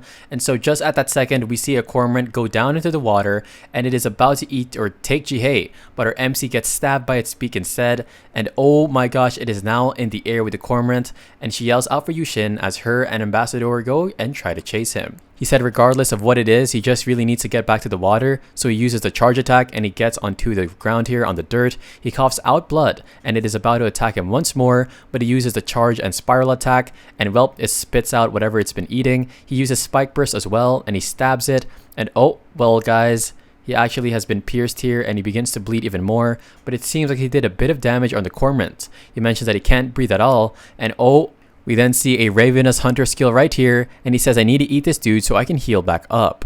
But then there is another cormorant right behind him, and our MC just got caught lacking. It then looks at him with red eyes, and this guy really looks like Sukuna or something in our MC's Gojo. He says they usually roam with one or two or in a pair, and our MC has encountered a boss, guys. And well, I did not expect a boss to be a bird, and this is definitely going to be interesting. We then see the heron, and it is looking at our MC with its Sharingan. He wonders, look at these two, these guys actually might eliminate me. He begins to sweat nervously, and one of them lets out a furious craw. I don't even know what sound they make, but it seems like our MC gets pushed and just rolled over. He is unable to move here as one of them calls out for the other, and he mentions it's like he's got stabbed on the side right here as he holds it metaphorically or in his vision, and of course he just flails around, saying this can't be happening. He says not again. It's that same feeling like last time, and he gets an ugly voice in his head saying, it hurts, just run away. Leave it to me, I'll take care of this. And it seems like this is the mindset of a fish, and of course if he gives in, then he'll lose a lot of his memories. The fish then says, how do you intend to survive like this? And we see the heron just let out a roar, waking up our MC, and it seems like it attacks our MC, but our MC is gone. And he uses Ravenous Hunter, and our MC is hungry, and he finally becomes similar to those other fishes. He then leaps over at this other person, and then it switches to Jihae as well as the ambassador, and they are looking for Yushin. She really wonders where he went, and he looks behind him, or looks behind her, to see all the other summons of her MC, very scared and what's going on. She then says, you know what, forget it, we're gonna be okay. But just at the second, Ambassador leaps super fast across the other direction, and I wonder where they're going. Or I don't think it's Ambassador. Anyway, we then switch to the other people from across the continent, and the old turtle says, get it together, come on, if you hesitate, we're all gonna perish here. He says, be quick, and we hear mucus secretion, which is a pretty good ability, and it seems to have lessened the hit on him. It actually did pretty good, and we see the turtle about to use his hardened skill on the fish. It seems like it didn't do a lot of damage, and well, he gets sent flying, and one of them is about to get eaten. The grandpa then calls out to Sabin to use his ability, which is adrenaline, and he goes there almost in a flash. He then hits the boss, and it seems like it was a direct hit. He then gets nervous, saying we have speed on our side even though this guy is so big, and so this should be pretty well for us. But guys, the snake had gone into a frenzy. It uses its level 4 blitz ability, and it chomps one of them, and of course this is such a gruesome sight. We then go back to Jihae, and she is going over to the other fishes, wondering where they're going. She mentions, wait a second, they're acting like all the other fish. What could this mean? We then see Ambassador as well. They don't seem to be hostile, but they're getting ready for battle. And oh my gosh, our MC is cooking something up. We then go back to our MC, and he has unlocked Ultra Instinct like Daniel from Lookism, and pretty much he chomps on one of the herons, and it seems like he does damage. The other one's about to attack him, but he just rips off another part, and he calls up Domination for another fish to to distract this other heron. It seems like it works, and our MC dashes towards the one running away, and then he suddenly realizes this as he chomps on it. Why am I doing this? He then levels up, he recovers all his HP and stamina, and he looks at the heron saying, why am I trying to go back again? And it seems like he forgot why he is a human, or how he was a human. Hehe then asks, guys, why the heck are you staying still? And it seems like they encountered the gray heron's shelter, and it seems like this is the boss dungeon, and they're definitely surprised as to what is happening. She spots Yushin, and she is definitely scared. And guys, our MC is level 31, and he looks so deranged right now. It seems like he's actually lost it. Anyway, he's grown in size heavily, and he sees his heron, and he mentions, I'm hungry now, and he uses a charge and spiral attack, and it lets out a roar. And it goes into a frenzy similar to the boss that the turtle was facing. It then uses Wind Cutter on her MC, and Hehe calls out to Yushin. But just at that moment, there is a big thud, and it seems like he used the other bass as a shield, and her MC is becoming merciless, and she mentions, why am I seeing his name in red now? And that means that he is an enemy, guys. She then splashes saying, I need to get him out of here, quickly. But then the heron uses its attack, and her MC is dodging it while the other basses get attacked, and it seems like he uses a spiral and charge attack once again, and her MC definitely is super angry, and he might have lost it now. We get a flashback to when her MC was working in construction. We get a flashback to where our MC was a waiter, and even when he was a delivery driver. Then the fish then says, the devil pretty much, all of the memories within your heart. The more you pull out, the stronger I become. He then uses level 2 Ravenous Hunter, and all of his strength has strengthened, and he goes to attack the heron, and oh my gosh, he uses spiral attack, and it does super damage, but he then gets hit by some of the rapid pecks. But he is spamming this charge and spiral attack, and even the heron is like, how is this possible? It is now flying over the river, and her MC's eyes have faded. We then see the fish in his head saying, you need more. You need way more. Our MC is looking at the dead bass on the ground, and before he's gonna eat it, we then hear it is a bright light saying Yushin. He then looks back, and it is Hehe who literally rolls on the ground because she can't swim, obviously, or she can't walk. She mentions, don't let this opportunity go to waste. Let's get out of here. Of course, he then looks at her, and it seems like she becomes a prey. She then calls out to Yushin, and no, please don't tell me that Hehe's gonna get eaten. We then go back to the turtles and the other people, and we see this monster on a frenzy, and the old man yells out to Subin, because Subin is the next victim, and the old turtle is super angry. He yells, come on guys, we need to go away, but then he gets chomped by this monster, and there is blood, and the other mentions, come on, he really got eaten, no way. But then also, there is a otter or whatever this is, and it kills the boss they were fighting, and a survivor has encountered a boss, and don't tell me that there is another boss. I just said boss like 5 times. Anyway, we then are watching this otter, and it's literally just traveling, and we then see the other fish, and he's like, this really can't be, this was impossible from the get-go, and this is the final boss. He mentions that everyone is dead, guys, as we see Subin, I think, as well as a turtle, and he wonders what I'm going to do now that I'm alone, and right behind him is Jo Jung-gun, and wow, this guy really is plotting. We then see the otter come up onto the surface, and he then goes onto the road and he begins to walk. He's about to get hit by Truck-kun and get reincarnated as a slime. Just kidding, guys. But it seems like he's faster than it, so he just leaps away. He then heads to a seafood department, and he then drops a fish on the ground, and he's like, bruh. And he's definitely kind of sad because it is closed for business. He then lets out a squeal, and I'm wondering what kind of relation he has with the store. He then crawls inside of the store, and I wonder if he probably just lives here or something. We then go back to our MC and Hehe, and he says, I'm hungry. He then tries to attack Hehe, but he misses, and she then says, what's wrong with you? Come on, it's me, Hehe. He then says with his red eyes, it seems like he is still under the control of the ability or the other fish. Come on, I am hungry. He then uses spiral attack on Hehe, but she uses Luminate, and yup, it seems like she even headbutts him, try to get him together, and she even closes her eye, mentioning, we promised we'd return to land. What are you doing now? She then gets hit by our boy with the spiral attack, and she then gets sent rolling, and hey bro, you know what, I would never hit Hehe, and you guys should never hit a woman. We then see that she's almost only 20 HP left, and she needs to go away and recover. She then wonders, have you really just become a fish? Come on. She mentions, don't you remember what happened yesterday? And of course he's talking about his wife, or she's talking about his wife. He then gets an image of his wife, and Hehe says, you can do it. Come on, go and remember what happened. Of course, the other fish mentions, don't listen to her, and her MC's here completely awestruck. He's truly pondering like a thinker as a fish, and she mentions, I just know things can get hard, but trust me, your wife is waiting for you.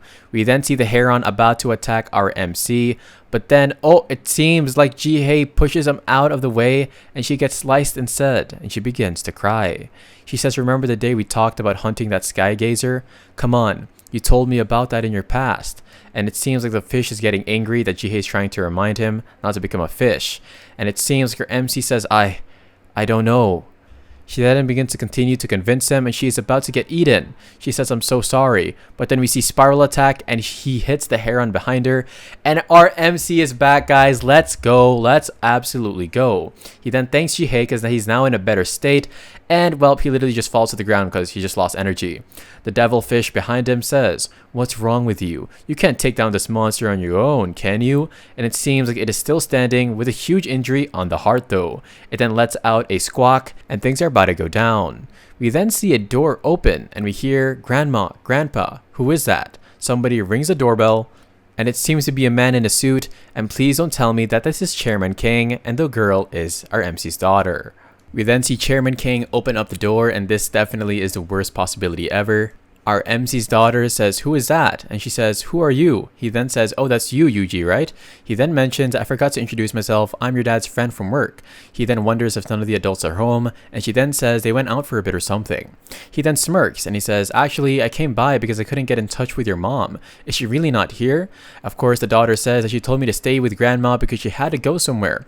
And he then mentions, is there anything you want, Yuju? And her name's Yuju, not Yuji, by the way. I'll buy it for you, anything. She then says, are you sure you're my dad's friend? He then brings out his phone and he shows a picture of him and our MC, and of course it seems like she is definitely not going to be fooled by this.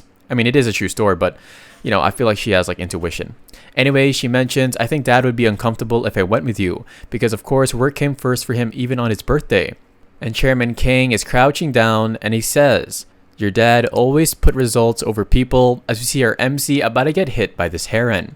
Our MC looks back, but he manages to dodge it just like that. He then mentions that he's slowly getting weaker or something, and they're literally because they're fighting on land. And his gills are drying up, so he needs to get them wet first. He then begins to tumble towards Ji-hye as she yells out, are you okay, Yushin? Of course, he's not okay and he's coughing out blood. And he mentions that this thing is completely so strong and it definitely destroyed his body. And he doesn't know what to do. And guys, even Ji-hye is reaching her limit right here, and this is such a sad predicament. He lets out domination, and it seems like the two fishes on the ground get up out of nowhere, and he even uses more. They're going to buy him some time as he attack the heron, and he then says to Ji-hye, grab my hand, Finn. Anyway, we see the heron about to get hit, and that's exactly what happens. They are distracting for our MC. One of his bass is left immobile, and it seems like it was right behind them again. Our MC sweats nervously, saying, this guy really isn't going to let us go. They won't make it, so our MC pushes Ji-hye towards the water, and just at that second, our MC is about to get literally penetrated through his body, and he gets a flashback to the business place, talking about there's no point in having personal feelings, and that's exactly how the world worked. He then says, make it to the end, Ji-hye. And yup, he gets a flashback to everything that happened when Chairman King beat him up, you know, drowned him in the water and such. She then yells out to Yushin, but then somebody tackles our MC out of the way, and it is Ambassador. He then says hungry, and he probably said, farewell, my friend. And no! He literally got, oh my gosh, the beak goes through his body. And sorry for yelling, guys, and the heron has him right between, or not in between, but right through his beak. And no, of course our MC says he was nothing but a fish, and he's literally blindsided and he is speechless by what exactly just happened. He says, why did he sacrifice himself for me? And there are 0 out of 10 kin left, and no, this is so sad. He wonders if it's because of the domination skill, and he then tells Ji-hye that he will be right back. He mentions that, you know what, you're going to be the center of my next plan, don't worry, I won't be gone for long. He mentions that he needs to take down that bird, because of course he's going to tie it down and make sure it doesn't fly, and how is he going to do this? Ji-hye is super worried, and our MC just grits his teeth and moves forward. He then sees there's a lot of branches on the ground and there's a lot of fishing line over there, and so this should be enough. He then begins to bite it with his teeth, and of course he's going to find a way to keep them strapped, and he says sorry my friend to Ambassador who has passed. And wow guys, can we get a W Ambassador in the chat? That dude is probably the GOAT of the series. Anyway, we see our MC's wife right here as her parents come rushing towards her. They then say that she looks absolutely terrible because she literally has a bruise on her cheek and she is super tired. She then gets picked up and she mentions Mr. Kang has already caught on to what's going on. And so I need to make my move, as of course she called the press or the interviewers. Chairman Kang then gets a call from Sung Ho Woo, and it seems like he is absolutely shocked as he finds out that the reporters are being rounded up by our MC's wife. We then see the heron literally chilling and feasting on the fish. Ambassador just comes out of the dude's beak, and they are inspecting it like, dang, we really had a good hunting this season, huh? They then see a branch come out from the water, and this is our MC, and he is using this as bait because he can definitely undo this thing, but, the branches are way too thin. He then gets sent flying and rolling in the water, and now the thing's tangled even more than before, and he definitely needs to find a way to untangle this. He closes his eyes and visualizes, saying, you know what, I'm better off finding some loose fishing line somewhere else. But then he spots something, and it is a fishing rod. He says that it was a fishing rod that was used for heavy cover, and that's pretty much referring to like heavy obstacles that one runs into while fishing. And he says, wait, I could actually use this. He then bites it with all his strength and he drops it because it's super heavy, and of course he just lies down like, dang it, that was absolutely way too heavy for me. He then opens up his stat window, and look, everything pretty much increased, or at least the most important ones: consume, ravenous hunter, and spiral attack. And he says the ravenous hunter skill was actually added to my skill window, and he says I don't actually remember picking the skill up, and it was probably because he learned it after killing the Sky Gazer. He then begins to ponder, mentioning that his instincts reached an extreme when he was in frenzy mode, and so this can actually help him. He then sweats though, saying that he got this skill the second he consumed the Lake Sky Gazer, and it seems like there was a penalty. He can't even remember his memories from yesterday. He then, of course, just gets an image of Ambassador back then from yesterday saying that he was hungry, and he feels super guilty. But there's no time for that. Jihae is sleeping, and I'm not gonna lie, I thought she was already passed away, but her MC says, how are you feeling, Jihae? She says, I'm actually fine. But wait, what are you actually holding in your hand? He then says it's a fishing rod, and he then asks for her help to move it, and yeah, he definitely needs help. She asks what he's going to use this for, and he mentions, I'm going to tie down that thing, and he's talking about the heron, and then after that he's going to pull it down into the water. We then see that it finally is stuck inside of this rock, and he then tells Jihae, this is one of our best chances, as our MC emerges out of water, saying that he's going to tie down that bird's legs and wings, and he's going to be the bait for this. He's then looking at the herons just there chilling on the ground, and he wonders if, of course, one of the comrades are injured, that's why it's still there. He then tells Jihae, let's go, and this is the best opportunity. It seems like one of its companions was definitely injured, and one of them gets absolutely shocked, and our MC is coming at him with a charge and spiral attack. We see that all of the attacks hit, and he then nips it around the neck. Oh my gosh. And he says, it's time for round 2, bro. And we go back to our MC's wife, who is in the car, and she's on the phone with somebody, and it is a head editor, and it seems like she is headed towards the location. We then see the otter from before who, killed that other boss that the turtle squad was dealing with, and he says, interesting. We then see the father and also the mother saying, wouldn't it be better to tell the police? But of course her daughter just ignores her because she knows that the police will need solid evidence. She then mentions, Mr. Kang thinks I'm dead now and this is my chance. She then gets a flashback to her MC the fish, and he says, I want you to forget about me if I don't come back. And yeah, this would probably be a crazy thing in real life if you just remember a fish talking. She clenches her fist and she steps out of the car, and there are a lot of reporters ready to hear her story. She then gets kind of nervous, but she is definitely ready. We then see Chairman Kang, and of course, he asks how it went, and the dude on the other side says it will be fine. Unless Yushin finally magically finds his way to come back to the living world, then there's nothing Hyun can do, and our MC is right here, 1v1ing this heron like an anime battle, and yeah, he's definitely going to come back. We then see the news reporter pretty much talk about how Yushin Lee has been gone for over 10 days, and during the research of our MC's wife, she was abducted by a strange group of men, and so the reporter mentions she wants the truth to be brought to the light. She explains that it was Chairman Kang who murdered her husband, and we see this old police officer here mentioning that dude really didn't change one bit. He can't go around doing stuff like this. He then gets a call, and we hear, it's been a while, Mr. Kang, and it seems like the president are, of course, at this guy's beck and call, and he mentions, looks like you're in quite the pickle. He then brings out something, pretty much I'm guessing it is a report, and he then clenches his teeth, and he says, if it's a favor for you, I'd be more than happy to, and wow, the police really are corrupt. We then see Ji-hei here, and yep, Yushin, our boy, is going 1v1 like Rengoku versus the demon, and it lets out a big squawk. Our MC dodges it like he's Madara. I don't even know what Madara does, or like Rock Lee, and we hear Wind Cutter by the bird, and that is not good. He charges away to avoid it, but he keeps rolling. This is probably like the 10th time he's rolled in this manhwa. It lets out a furious, even more furious squawk as it begins to fly. He says he needs to hold on, but his stamina runs out, and he says his timing really sucks, but he gets caught in more string, and it gets him sent flying way past our MC. He then calls for Ji-hei, and the Heron begins to pull him up as well, and he is looking at Ji-hei because she is charging up her ability. She then gets a flashback to her MC saying that if the chance comes, she cannot hesitate, and yup, she has to do it even though our MC is in the way. He says, trust me, as his Heron is swinging this dude around, and just at that second, we hear, oh, it is a level 2 laser beam, and waboosh, our MC string gets cut here, and well, it seems like the Heron has a hole in his chest, the same fate that he brought upon the Ambassador.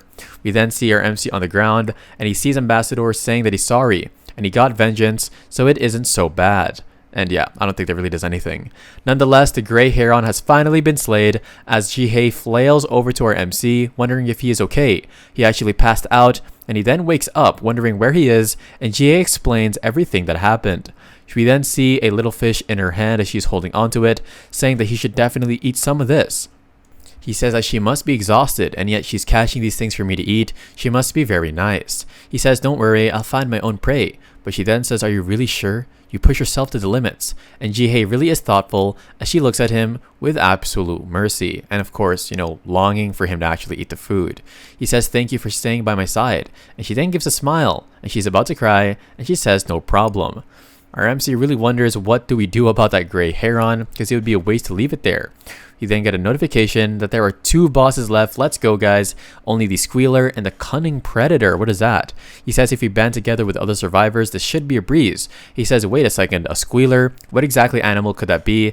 And that is the otter right here looking at the midnight sky. And this guy just activated his Kaioken because he gets like red eyes and a red aura. Nonetheless, he's looking at the Heron, and oh my gosh, this dude's gonna get stronger. We then see a catfish hiding in between some rocks, and he says we shall meet again soon. The next time we meet, will you be a human? And I wonder if he is talking about Ji Jong-gun or our MC. We then see one of the other survivors, and it seems like he gets caught. He was actually hiding from Jo Jong-gun as he gets flailed away, and well, Jo Jong-gun mentions you had to run all the way here, huh? What a hassle. And it seems like this guy is about to get wrecked. Jo Jong-gun tells him to give up, but this fish just charges towards him like an absolute legend, and he uses Sever ability again, and he's about to get hit, but he uses his Parasite Burst ability, and it seems like it didn't do as much damage. We find out that he got infected with parasites and with pests, and so of course these guys are adaptable, and he's got a bit of resistance, but it might not be strong against bacteria. We then see the fish getting squeezed and holding on to his dear life, and of course he mentions, why are you doing this? Everybody wants to survive. Why are you doing this, sir? It didn't say sir, but he said why. He then says, you didn't accomplish anything, and one of you was ripped to shreds, and so of course, this is pretty much pointless for you. He then gets sliced in half, and just like that, this fish is gone. We see that he has eliminated a survivor, and he levels up 4 different times. And then we get a flashback to Choi Jung-han, which was Ji-hei's neighbor, and he then spots somebody wearing a hat as well as a hoodie, and he wonders as he turns away who the heck was that. We then see there is a gift outside of Ji-hei's door, and he wonders if he should get rid of it, but he mentions, you know what, that's her business and I'm not going to do anything. He gets a flashback of Ji-hei calling him a stalker, and he is here in a hoodie, and he says hello, and it seems like he might, of course, be trying to save her. We see somebody looking from the stairs, and Ji-hei, oh gosh, she tries to run away and she falls into the river, and our boy, Choi Jung-han just jumped into the river as well. And we see Jo Jung-gun got the memories of Choi Jung-han, and he mentions that this was a pretty sad life too. He says it's not my business anyway, and he is surprised that there are only 2 more bosses left. He gets a flashback of our MC, and he mentions I'm pretty sure that was the one who caught it, and to catch a boss that big, that guy is amazing. He then says it'll all be in vain, and he can't wait for that, and there's 2 more bosses to go, and oh gosh, Jo Jung-gun really is, I think he's lost it. Our MC sees, the squealer. Then this thing must live in the crevices of the rocks. He then begins to ponder and saying the only thing that fits the description are pretty much mandarins or golden mandarins and perches, so he wonders if they're lower on the food chain. He says it can't be another animal that lives on land, right? And yep, you might just be disappointed after the truth comes out. Hehe says, I wonder if the other survivors are okay, because she explains that there's a new boss that popped up in one of the other locations where the snakehead was, and our MC begins to sweat nervously saying, wait a second, that squealer thing. The location must be showing up because others encountered it. And what on earth is going on? He lets out a sigh of breath and he says the fastest and the best thing to do is pretty much for him to go there himself, but he suddenly gets super shocked as he feels a sort of disturbing presence. And that presence is his stomach because he is hungry. We see a few sardines on the ground, and MC says, you know what? I need to level up and I need to hope and think about the future. And he also thinks about the heron's corpse, thinking it'll be best to eat it, but the otter or the squealer is already on it. We are then back in the human world as we see our MC's wife getting interviewed, and they're pretty much discussing, don't worry, we'll bury you in the same place we did your husband so that you're not lonely. And this is what she's saying that Chairman Kang said. This guy's watching like, wow, it's really hard to link this up with Kang, you know? They mention how it's hard and that she should give up, but she says, no, I took off my clothes for people to see my wounds. I even brought back a recording. Come on, this has to be working. The guy mentions, we'll start investigating, but this can actually be fake news. She says, this is so strange. I can't feel, or I can't help but feel like you're just trying to turn me away. And I really wonder if, of course, these guys are also paid by Mr. Chairman Kang. We then see our MC that is a flashback, and he says this is the phone they had on them, and don't make any moves until you're somewhere safe. And then of course she then tells him, this is the phone. If you want to start the investigation, you have to use this. And if not, I'll tell the press everything, and oh my goodness. Our MC is staring at something, and it is the squealer eating the heron's body, and he says, what? An otter? Really? And yep, this is definitely going to be a very hard foe to beat. We then see two people looking through the double-sided glass pretty much, and this is pretty much them having a discussion. One of them mentions, is this really okay? He says that the evidence is enough for investigation, and this is the police actually, and he says we can't do anything, we got orders from above not to take action. And of course, the above is actually Chairman Kang. This guy mentions, come on, if something goes wrong, this could blow up in our faces, you know that, right? He then wipes off his sweat saying, I know what you're suggesting, but it's easier said than done. And the guy says, I will take responsibility. I don't know who's giving the orders, but you were never this kind of person. And he even begins to say, you were the person who would take the lead whenever we had a case like this, and so leave it up to me. He then sighs up and says, file for a warrant and I'll talk to the higher ups, bro. We then see on the TV, it is pretty much about how cute creatures are popping up for families, and this is just, an ad. We then see our MC's daughter here, and she's eating, and she's looking at this. The guy on the TV mentions, these guys are otters. They show up every day with some fish they caught. He then points to the seafood store, and he mentions they always catch some fish and leave it in the restaurant right there, and well, we definitely know about that because we saw the otter do that. We then see our MC's daughter, and she comes out and she sees her mom. Her mom says, Yuju, you're here. She mentions, are you all right? And she then asks if her mom got hurt because she sees a bandage on her face. We then see the grandma as well walk in. And of course, her daughter then says, Dad's friend stopped by. He said he was the head of the company Dad works at. And of course, she then is like, what did you say? And she's definitely gonna get angry at Kang. We then see the show is beginning to start, and it's pretty much the otter from before, and this is a little cute grateful squealer, and I wonder how this is going to tie in. Our MC mentions that he did not expect this, that the otter would eat the gray heron, because of course, this is definitely going to be and take a huge toll on our MC's personal growth in the future. He says that this otter is incredibly swift, and it's pretty much very curious about a lot of things, and behind their cute, their cute look, these guys are really ferocious beasts in the waters of fresh waters. And he did not expect them to have a name such as a squealer, and he wonders if they can live in a cave or something, because these guys are in the crevices according to the system. She then says, what do we do now, Yushin? And this is Hehe. He says, you know what, this thing has not spotted us yet, so we need to get more information before attacking it. We then see that the ground is kind of muddy, and he mentions there are a ton of footprints, and so this must be one of the usual paths that the otter takes. He then is out of the water here, and he's searching. He says that there's also a whole town further up, and he mentions it might have a hiding spot, and yeah, it's that seafood city place pretty much. He then goes back to the water and he says we need to go meet with the other survivors so we can team up, and it's a good thing that we spotted it first so we have the advantage. Jihei says if he found anything out, he says no, but he's definitely sure that it went into the forest, and so hopefully its hiding spot isn't too far. Jihei says, no way, it's an otter. We can't hurt that little cute thing. He says, you know what, you can't be judging off of appearance, and I 100% agree with this. He says it's ranked even higher than the heron, and yup, this is a true wild as her MC turns away. She then gets a flashback of the heron, and look how scary, this guy looks like Sukuna or something. And she says, you know what, you're right. We almost lost our lives fighting that. She says, wait a second, what if we set up another trap like we did before? Our MC then begins to ponder, saying, you know what, that's not actually a bad idea. He says as he remembers the footprints, if it falls within the trap, they can just take it out without having to get their hands dirty or their gills dirty. And he says, you know what, let's try it. He then looks back and says, alright, we need to look for some materials we can use as bait or traps. She then says, yes sir, as she salutes with her little cute gills, as we see Jihei swim away, and her MC says, you know what, this may be super hard right now, but at least I have Jihei on my side, and it's really good to have a companion. He then says though, what kind of tricks could this otter have? Because this is definitely probably the most intelligent and strongest animal they're going to face this far. And we see it just drop off the heron. What the heck? It dropped off the heron at the seafood place, and I thought you were supposed to be dropping off fish. Nonetheless, it is a beautiful starry night, and she spots a shoe. She wonders if this is going to help at all, mentioning that she needs something useful. But then she sees something else and hears something else. It is a boat. And she wonders if they're here to electric fish, and she definitely needs to run away and tell Yushin before any of them get caught. Our MC is then spooked as he sees someone in his way, as we hear, "Are you another survivor?" And our MC might have bit off more than he could chew. We then see this absolutely huge fish staring at him, and our MC is scared.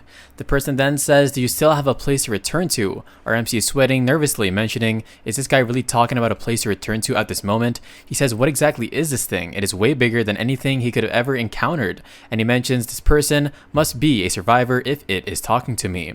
The guy says, a survivor? I haven't heard that word in so long. He mentions, I lost everything and regretted it, and this reminds me of the conversation he had with Jong-gun. He then wonders again, and he asks the same question, do you have a place to return to? The fish says, you've overcome all these challenges, so that really is quite a feat. He mentions, are you really a survivor? What are you? He gets a flashback to Jihei, and we find out that of course, her name is displayed above, and so there should be one, but there's nothing above this dude, and he wonders if this is an abandoned soul or something. He says, well, he's not a survivor as he sweats nervously, and this guy just tells him straight up like he read his mind, I know you have a lot of questions, and the only thing I can tell you is that you must hunt down the other survivors because there are only 3 left.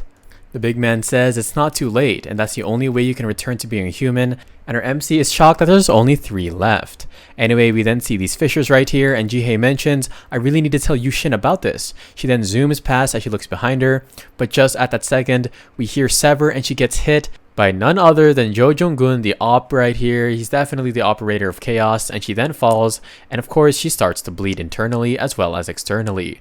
She then begins to lose health points, and it limits her movements. She says, it's you. He is level 29, and he mentions you arc fast, and that's why you survive longer than I thought. He says, you know what, this is the end of you, and Jihei says, why are you doing this? We need to join forces. He mentions this is exactly what I need to do. Stop putting up that fake act, as you see our MC looking at this dude right here, and he is super intimidating. Our MC mentions, why are you saying that eliminating other survivors is the only way? This guy says, you're better off forgetting your identity. You're forced to grow to take down these bosses, and so the bigger you grow, the more you lose yourself, and the only other way is to eliminate the other 2 survivors, and well, it seems like only him, Jo Jong-gun, as well as Jihei are the only ones left. He then asks the fish, who exactly are you? And of course, the fish is an absolute menace, saying, I am the cunning predator. And he says, just like you, I was a survivor, but once I was left behind, they were not kind to me.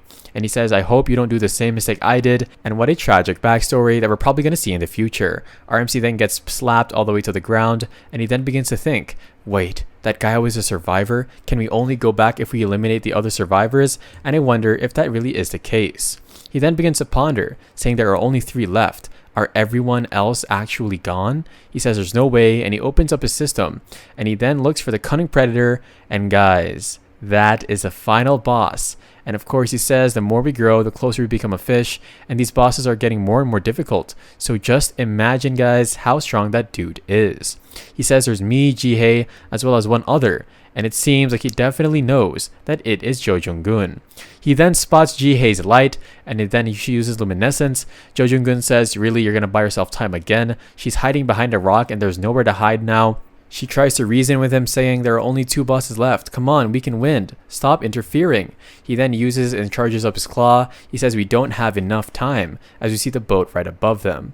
He then slashes a rock in half, and oh no, Jihe goes rolling, guys, and she is almost passed out. He says this girl really is strong, and she's kind of like a tank in a MMORPG or like League, because she's definitely, I don't know how she's still alive.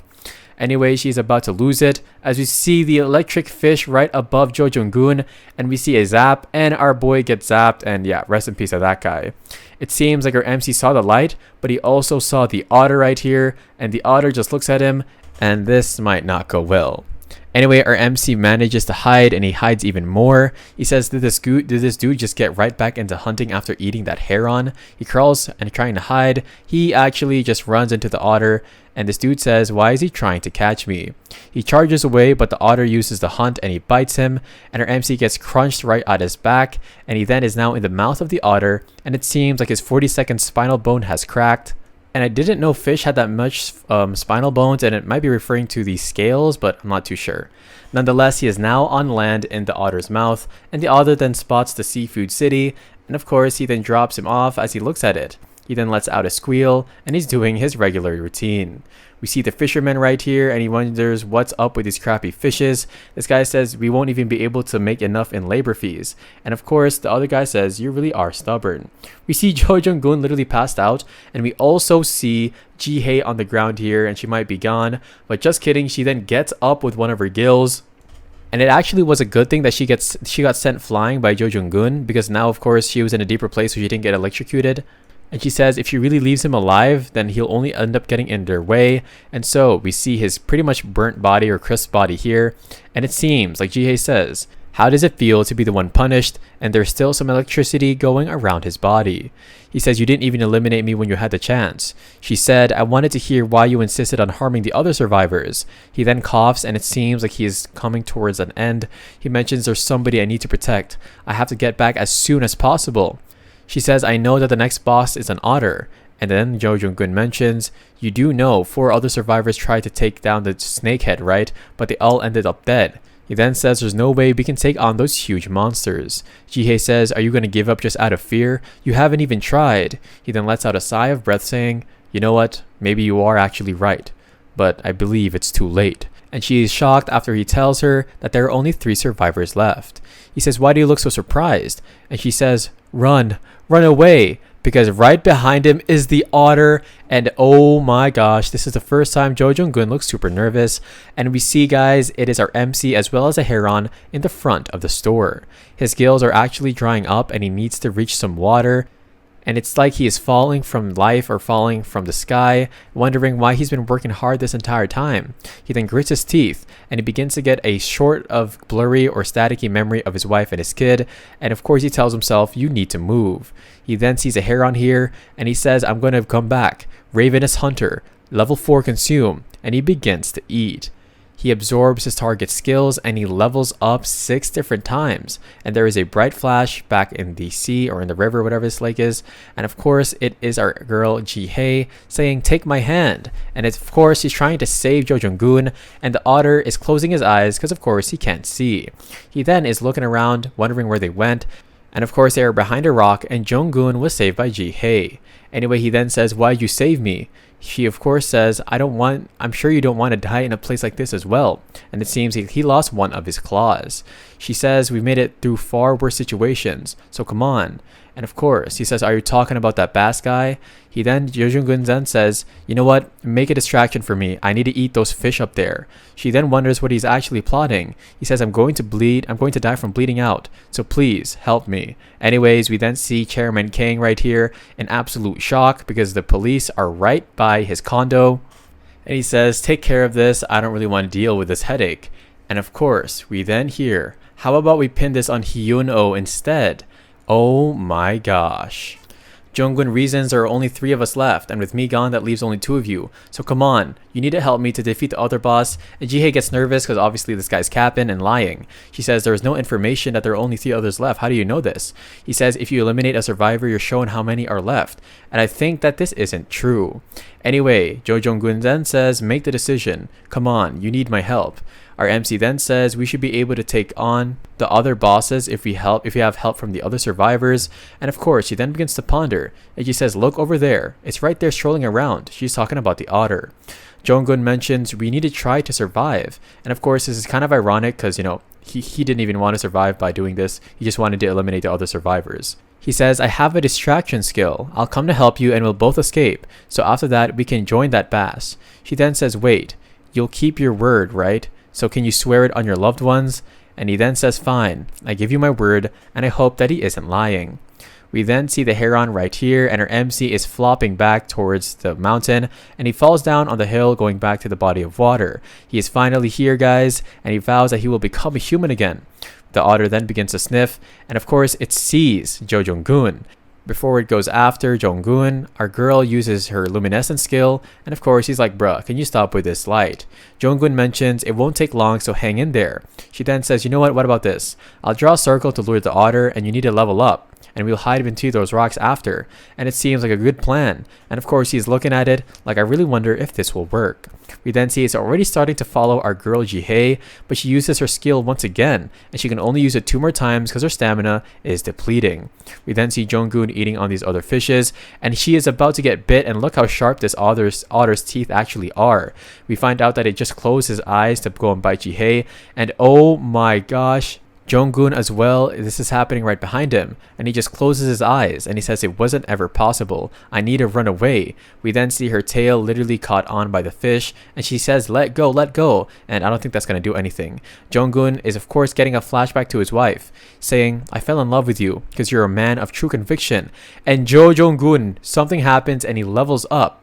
And he recovers all his HP and stamina, and he says, you know what, I feel bad, I'm gonna help you. And of course we then see someone else come to the rescue. It is Yu Shin, and it punches the otter, and the otter just activated his Sharingan because this otter looks like he's ready for a battle. And our MC uses Wind Cutter and Charge, which is an ability of the heron, and it's like he used 8th Gate like Guy Sensei from Naruto. The otter gets scared, and her MC uses Spiral Attack and Charge as well as those other abilities. And of course, it seems like he's absolutely locked in to become a human. We then see a MacBook here, or maybe it's a bear book that looks more like a bear. And it's been officially almost 13 days since Yushin Lee went missing. And after Lee's wife accused the chairman of course, being involved in the disappearance, it seems like this resurfaced into the public. The guy confirms that when our MC's wife said there were 2 bodies in the body of water by the lake, it was actually true, as we see there were bodies of 2 immigrants. It seems like our girl is back home, and her daughter says, where are you going this time? It seems like she's going to leave again, and she mentions, you know what, be good while grandma's watching you, alright? And of course, it seems like the daughter is sad about her dad, saying, are we never going to see dad again? Really? She gets a flashback of her MC as a fish, and she says, I promise, I would never leave you, and he would never leave us. And dad said he'll be back soon. Anyway, she mentions that he's been really busy, and dad is probably working hard. And that's exactly what our MC is doing, as we see him jump out of the water here, and we see wings. I don't know if I'm hallucinating, but our MC is about to become Pegasus from Beyblade, but I'm so hyped for what's coming next. We then see a beautiful Korean flag in the middle of an office, and Chairman King is drinking tea. The police officer mentions, we still need to go to the motions of investigating, so you need to be careful. He then says, what are you trying to say? He says, nothing, I can't, I have to protect after my own status as well, so I can't clean up your messes forever. And it seems like Chairman King agrees. He then walks out as he mentions, remember how you came to this position, and this job and status you speak of, it was all because of me. He then puts his hand on his face, saying, I really promise, this guy, this old man, really thinks the world revolves around him, and I'm gonna have to agree. He then looks outside of the window, and he says, I miss you, Yushin. And yeah, this guy is actually delusional. Our MC is of course running away from the otter, and the otter is chasing him. Jo Junggun is here as well. He mentions, how the heck did he do that? He says that this dude is able to move so quickly just like that. The otter is about to bite our MC, and Jo Jung-gun is getting kind of nervous here, but our MC goes even faster, and he says this guy might actually have a chance against that thing. And of course, he wonders if he should help him out. He looks at Ji-hye, who is bleeding, and he asks if she is alright, and he then gives her some food. He says, I was watching him back there and he's really good. How is a human able to do that? And of course she says, it really is strange. She then says, what is it? How did he grow in size so quickly? And it's because he ate that heron. He says, we really can't help that dude out if you're beat up like this, so you need to recover. Our MC is giving this guy the 1-2 combo, and this otter is like, dang it, this dude's so strong. It then uses its skill, the hunt, and it squeals. And it seems like our MC's abilities were kind of limited because he is in a state of fear. Even Ji-hye and Jung-gun are affected by this as well, and he gets bit. Oh no, this is definitely bad. Ji-hye just dashes so quick towards him, and we see she uses her illuminate skill, and everything is bright, and the otter is blinded. She then grabs Yushin, and they both go tumbling across the floor. And we then see the otter get hit by something, and it is Jo Jung-gun. He then says, what the heck are you doing? He says, run, and it seems like that's exactly what they do. And then we see an otter looking at a happy park under construction. He is then looking at these machines right here, and the cement mixer, and we see the dirty water going into the lake and these fishes dying, and it seems like they're actually building a new town of Gangbyeon. He then enters one of the places where their fish were, because he can't go to the park anymore. He steals it, and he's running away from the owner. It then begins to just walk away, and of course he begins to get chased, and the owner is, this is just so funny, guys. We then see there is a cooked fish here, and the owner says, I was going to throw this one, so come on, you can go and eat that. And he says stealing is not good at all, so let's just start from here. One day, we then see it is thundering and pouring outside, and the otter is just walking across this hill. He then spots something, and it seems like that is the owner of the fish store. Oh no. And he says, you think you're going to get away with this, eliminating an old man like me? He's then watching what happens, and oh no, this might be the backstory. Our MC is, or not our MC, the otter is looking at the body and it yells out, but then one of the dudes in the suit just smacks it away. Oh my gosh. He then gets up, and it seems like these dudes are pretty much responsible for what happened. And they say, come on, let's get out of here and let's get rid of this old man. We then see it is now back at the present where Jung-gun uses his slash ability. The otter manages to dodge it. He says, this guy's gonna eat me alive. But just at that second, something happens. Jung-gun does a dash and he manages to escape from his hug or his grasp. And he seems like Ji-hye and Yushin are also behind a rock. He says, this was not a smart move at all. I should have not trusted these two. But don't worry, Jung-gun, trust me, you are in good hands. He's looking at the otter and it is leaving, and the otter is back here holding on to one of the fishes, and he is limping because he is injured. And oh my gosh, his paws are bloody as he makes his way back to the store. He then drops the fish and he also falls as well, and he lets out a squeal, and he has been rendered immobile, and what a sad thing to see. Our boy the crawfish says, you know what, one wrong move and it would have been over. And we see Yushin is waking up back to his senses, and Jung-gun looks back like, what's going on? He mentions this dude is completely beat up. He should take this opportunity to go and eliminate them. And it seems like the squealer has been slain, and he receives an upgrade card, and they defeated all of the bosses. Of course, Jung-gun is wondering what is this, because he gets a notification saying the final boss has been released of its limited movements. The final quest is unlocked, and right behind him is that monstrous catfish, and no, this is not going to go well. He says, I don't get it, but just at that second he gets put into the mouth of the catfish, and he was just eaten like that. The monster then says, what did I tell you? You can become human again. This dude is about to eat our MC, but Ji-hye pushes him away, and she wonders if he is okay, and yep, that was a bar. The catfish then opens up his mouth again, and Ji-hye really tells him to get his senses together because they really need to run away. It then smirks as it says, you know, do you have a home to return to? Our MC's eyes open wide, and this guy says, in the end, you even forget the home you must go back to. Of course, he says you need to fight each other, hate each other, betray each other. Our MC's being filled with these evil thoughts, and he says that's the only way you can return to your family. And he's looking at Ji-hye, and he says, if I hunt this one down, I can return. And she then yells out, really? Are you going to fall for this trash? And our MC goes back to his senses, and yeah, she definitely is good at convincing people to do the right thing. She then gets in front of her MC as she says, you know what? You told me that you were a survivor as well, you liar. She confronts him on pretty much avoiding to answer her questions directly. She says either you're not a survivor or you're a survivor who couldn't return through their wish. And the guy just says, have you been left all alone and been abandoned? And this guy just keeps on dodging these questions. We find out that our MC's wife is already going to the press, and this is really a mysterious situation. It's something that, of course, garnered the attention of the entire nation, as we see Mr. King right here. And we find out that it's currently being investigated, and everybody has questions for Mr. King, but he says this is all a misunderstanding. Why would I have to murder Yu Shin? He says the truth will come to light, and as soon as he turns his head, look at this guy's face, he definitely is a psycho. He's meeting with a consultant from, of course, the press or something, and he says all you have to do is make sure that you say you know nothing about this, and everyone in the public will forget about this sooner or later. And of course, this guy is definitely so cunning. We are back with Hehe, and the guy says, have you been abandoned and all left alone? He says, who do you think you are? Our MC then pushes her out of the way because she was going in sort of a trance, and she says, we need to run away quickly, Yushin. He says that Haiyun is in danger, and of course he's talking about his wife, and the catfish just says, you know what, it's so foolish. You're losing your true self. Why do you even trust each other? This guy says that this is a curse. Your wish can't be granted. And guys, it seems like this is a flashback to when he was sane. As you see his eyes right here, they look like those of a survivor. He says, why? I did everything you told me. Why can't you do this for me? The light then says, you are not deserving of the wish you made. You should make another. And he then yells out, eliminate each other, just like I had to. And yup, this guy was definitely selfish or probably misled back then. Our MC uses his charge and spiral attack on this guy's forehead, and he then tells Hehe to run away. He says, I'll buy time, but he is now in the mouth of this fish. Hehe yells out Yushin, and of course this isn't going to go well as her MC tries to paddle away. She says, I'm going to suffer penalties from this, but I'm going to use everything I've got. She uses her skill, guys. Oh my gosh, the laser beam, and it goes right through his torso as she saves Yushin, who seems to be passed out.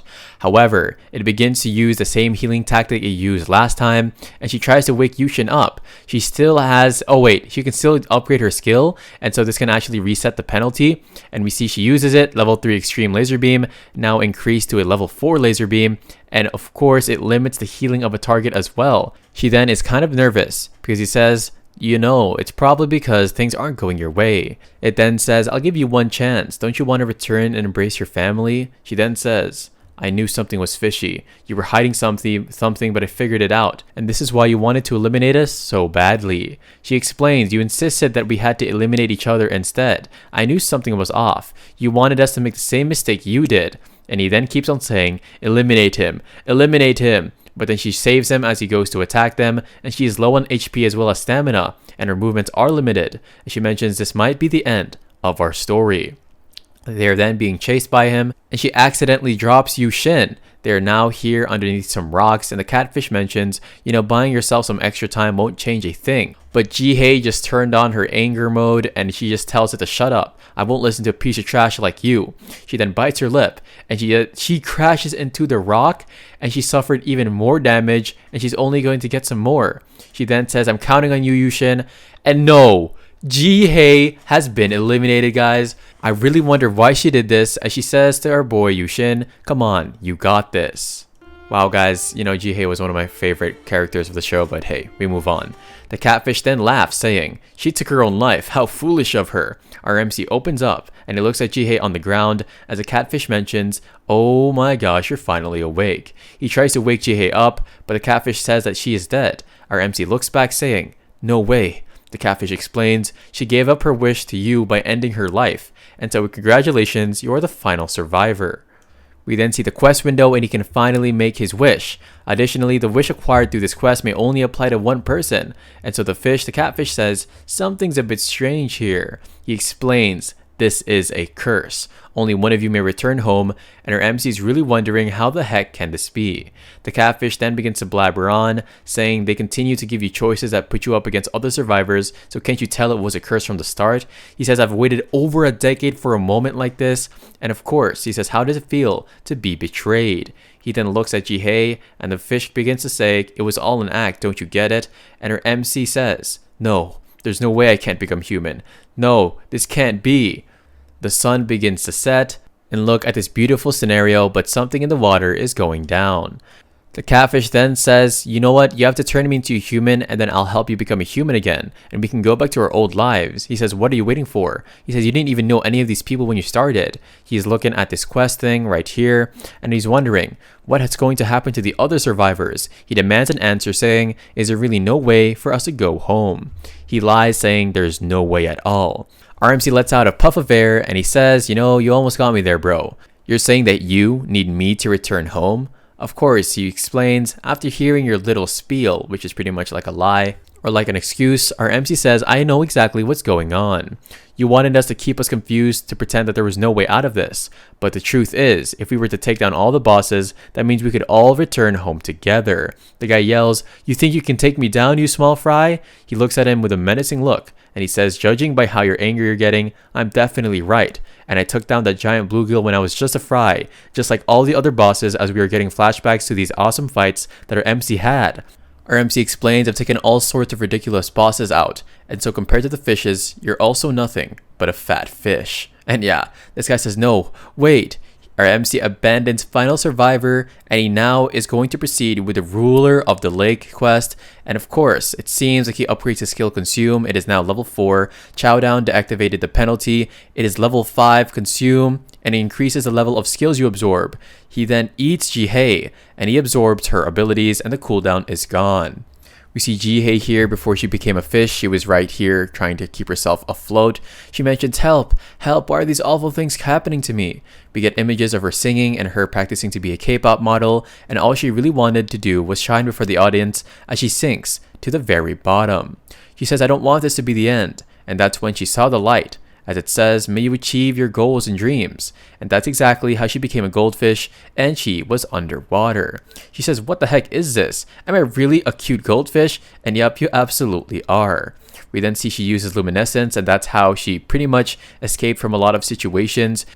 She says that there are a lot of jerks that got in her way because, you know, she's trying to get some more food, but she should be able to complete the tutorial now. She really needs to find a way to survive and make her way out of here. And you know, she was completely alone for the most part as she's literally taking a nap here, looking kind of funny. And that's when she saw Yushin Lee. She says, I doubt that that's the name of a fish species. And could that really be another survivor? She wonders if she might get attacked like the dude from before who she thought abducted her or, you know, was going to kidnap her. She says, you know what, whatever. I'm a higher level than him. So if he comes at me, I can just hit him back. And she really is pure-hearted. She then goes towards the bottle, and of course, he says, our boy MC, what do you want from me? She explains, I'm sorry, I just spotted you, so I came over here. You are Yushin Lee, right? You're also a human. She says as she tries to fit herself in, I'm a human as well. Our MC calls her a fatty, and she's like, what? Where the heck are your manners? Anyway, she remembers all the good memories with her MC and how she adapted and such, and even encountering some of the other survivors. And yep, there's Jo Jung-gun with his claw right there, super scary. She was put in life-threatening situations, and she of course went through and saw a lot of dangerous things. And her suspicion towards others slowly turned into trust as she watched our MC, and especially when he went to go and save his wife. We then see all the holes that she put through other people because her ability is quite OP. She took down, or our MC took down those bosses one by one as well with Hehe on her side, and they finally made it to the final destination. That's when she decided, because our MC can absorb her skill and make good use of it, and so that's exactly what she did. She wants him to of course be with his wife once again, and what a beautiful thought to have. She then smiles as she does it, and she had a look of yearning on her face and hope. Our MC is consuming Hehe, and just like that, he receives Luminate and Laser Beam, and he has leveled up. The fish then begins to get nervous, saying, come on, it's not too late, come to your senses. Our MC with tears in his eyes says, I'm going back home with everyone else. And this guy just says, you really think you can kill me? Level 5 Laser Beam. And our MC seems to have finally done it. We then see this guy is coughing out blood, and this guy mentions, how did he learn that? How did he learn the skill? This guy's tenacious life force is at level 5, and so he needs to recover quickly, but it seems like it has limited his healing ability. Our MC just says to him, things aren't going to work out the way you want it to. She receives extra buffs and bonus effects when she levels up. Our MC is literally glowing like a beautiful goldfish, and this guy begins to get nervous, saying, how are you able to use somebody else's skill? And our MC just says, you know what? I don't have time to explain this to you. I need to hurry and get back. And this guy, with literally the half of his bottom lip and teeth missing, say, you think you can get rid of me? 10 years. I hunted down all the survivors and waited 10 years. He lets out a furious roar using a muddy water jet, and our MC gets nearsighted because he can't really see anything, and right behind him is the enemy, but he uses Luminate, a cleanse ability, and it cleans the surroundings so he can see freely, and he uses his charge, and of course this guy gets definitely roughed up. This fish begins to wonder, who is this guy? How is he so strong now? Our MC says, I'm sure you want to return home too, but there's no way I can abet in Hehe. And he gets flashbacks of Hehe, and what a truly heartbreaking moment, and Hehe was probably like a little sister or even a daughter to him. He says, I'll end your pain right here. He uses level 5 group feeding, and it seems like he's controlling the fish in the lake, and even Jonggun has become a summon, but our MC uses his red eyes here as well, and he says, you're just a big fish in a small pond. He then uses level 5 consume skill, and his domination effect has increased, and it seems like all the other basses are gathering together. He then reaches level 5 and there are a lot of buffs here, and he says, thank you for waiting me, my wife, as well as Hehe. He says, this is my last screech and my last fight, and everybody is now about to get some food, and it is definitely feeding time. Our MC uses a bright flash, and it seems like his comrades are not affected, so he is going through these dudes super easily. Of course, he also has level 1 danger sense, and he uses his skill to dash away from the ongoing danger. He chases after the catfish running away, and it seems like our MC has no intention of leaving this guy be, and this guy gets so nervous as we see him sweating. Kapow, he uses a spiral attack on him, and the cunning predator has been slain, and he defeated all the bosses. Also guys, quick explanation, the reason why the catfish couldn't become a human was because he eliminated all the survivors instead of taking the harder route, which was eliminating all the bosses, and that's why he didn't deserve to be resurrected on his own. He then falls to the ground as our MC sees this beautiful light begin to shine again. You have overcome all the trials and tribulations. Thank you. We who are watching are incredibly satisfied, and we now are going to give you a wish. What is your wish? Our MC says, can I ask you a few things before I say that?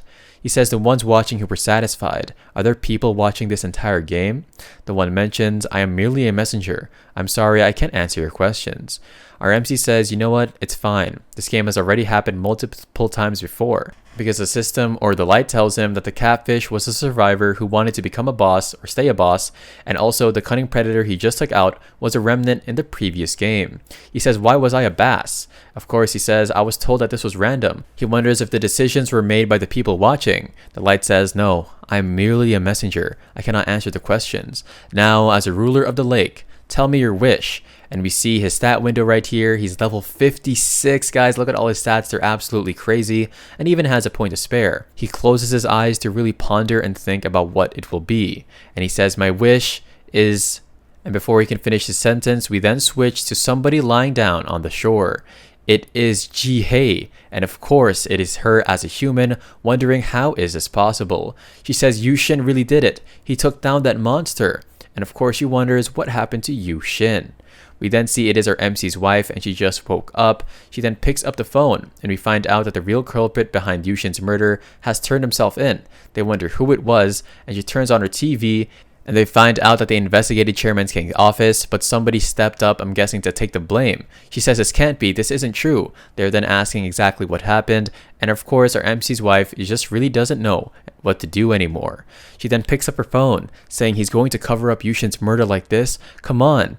And we see that she is on Facebook or something, and they're pretty much talking bad about her husband, Yushin, and she says, you know what, I'm going to remain calm, and I need to do what I am able to.